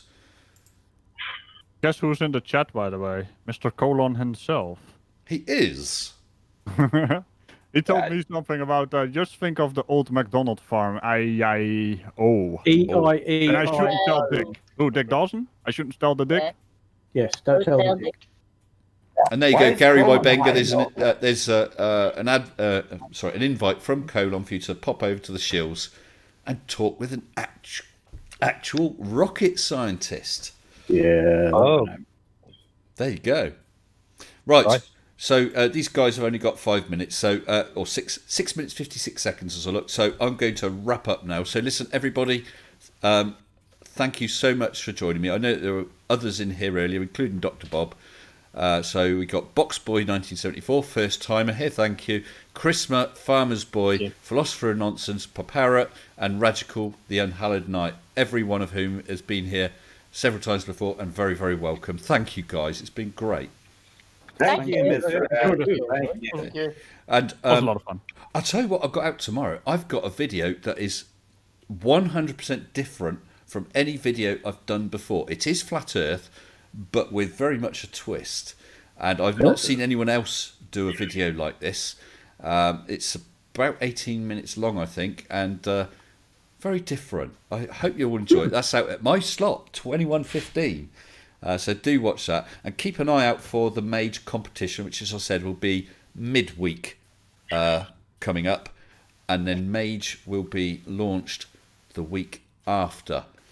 I can't announce it beforehand, but as soon as it's completed, I will put out a community post or something to let people know that it's happened. But I won't tell you what the results are until I pull together a proper video. So I hope you all look forward to that. Yeah, I guess in the video you could say, and now something completely different. I used to have that in my soundboard, but for copyright reasons, I won't play it on streams. Yeah, they're rather hot on that, aren't they? I've lost monetization on a couple of videos, but occasionally it's worth it. I had the Bridge of Death answer me these questions 3, but it fits so perfectly. I thought, hey, if they can take my advertising, it's a little bit of payment for all the enjoyment that Monty Python's given me over the years. Have someone voice over it. That's all you got to do. I got one of mine demonetized. Well, it's not demonetized because I technically aren't monetized to begin with, because I played Bright Side of Life. Always look on the bright side of life. Oh yes. Yep. Music is dangerous unless it comes from the audio library. Yeah, it is. Even licensed music from outside YouTube is dangerous because sometimes it gets mixed up in some kind of algorithm thing. Yeah. Almost as if YouTube doesn't work. Almost. Yeah, almost. Anyway, guys, listen, I need to wrap it up so people can take a comfort break before either Fight the Flat Earth or The Shills, either of which sound like great shows. Thoroughly recommend them. Please say Mr. Sensible sent you. So, guys, thank you very much for joining me. I'm going to cut you guys off. So unless you all want to shout good night. Good night. Good night. Okay, thank you so much. Thank you so much. Everyone, it's been brilliant having you all here tonight. Thanks to the Super Chats. Thanks to my patrons.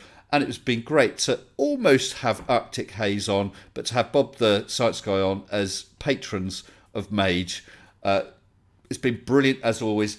Thank you for joining me. I'm going to say good night.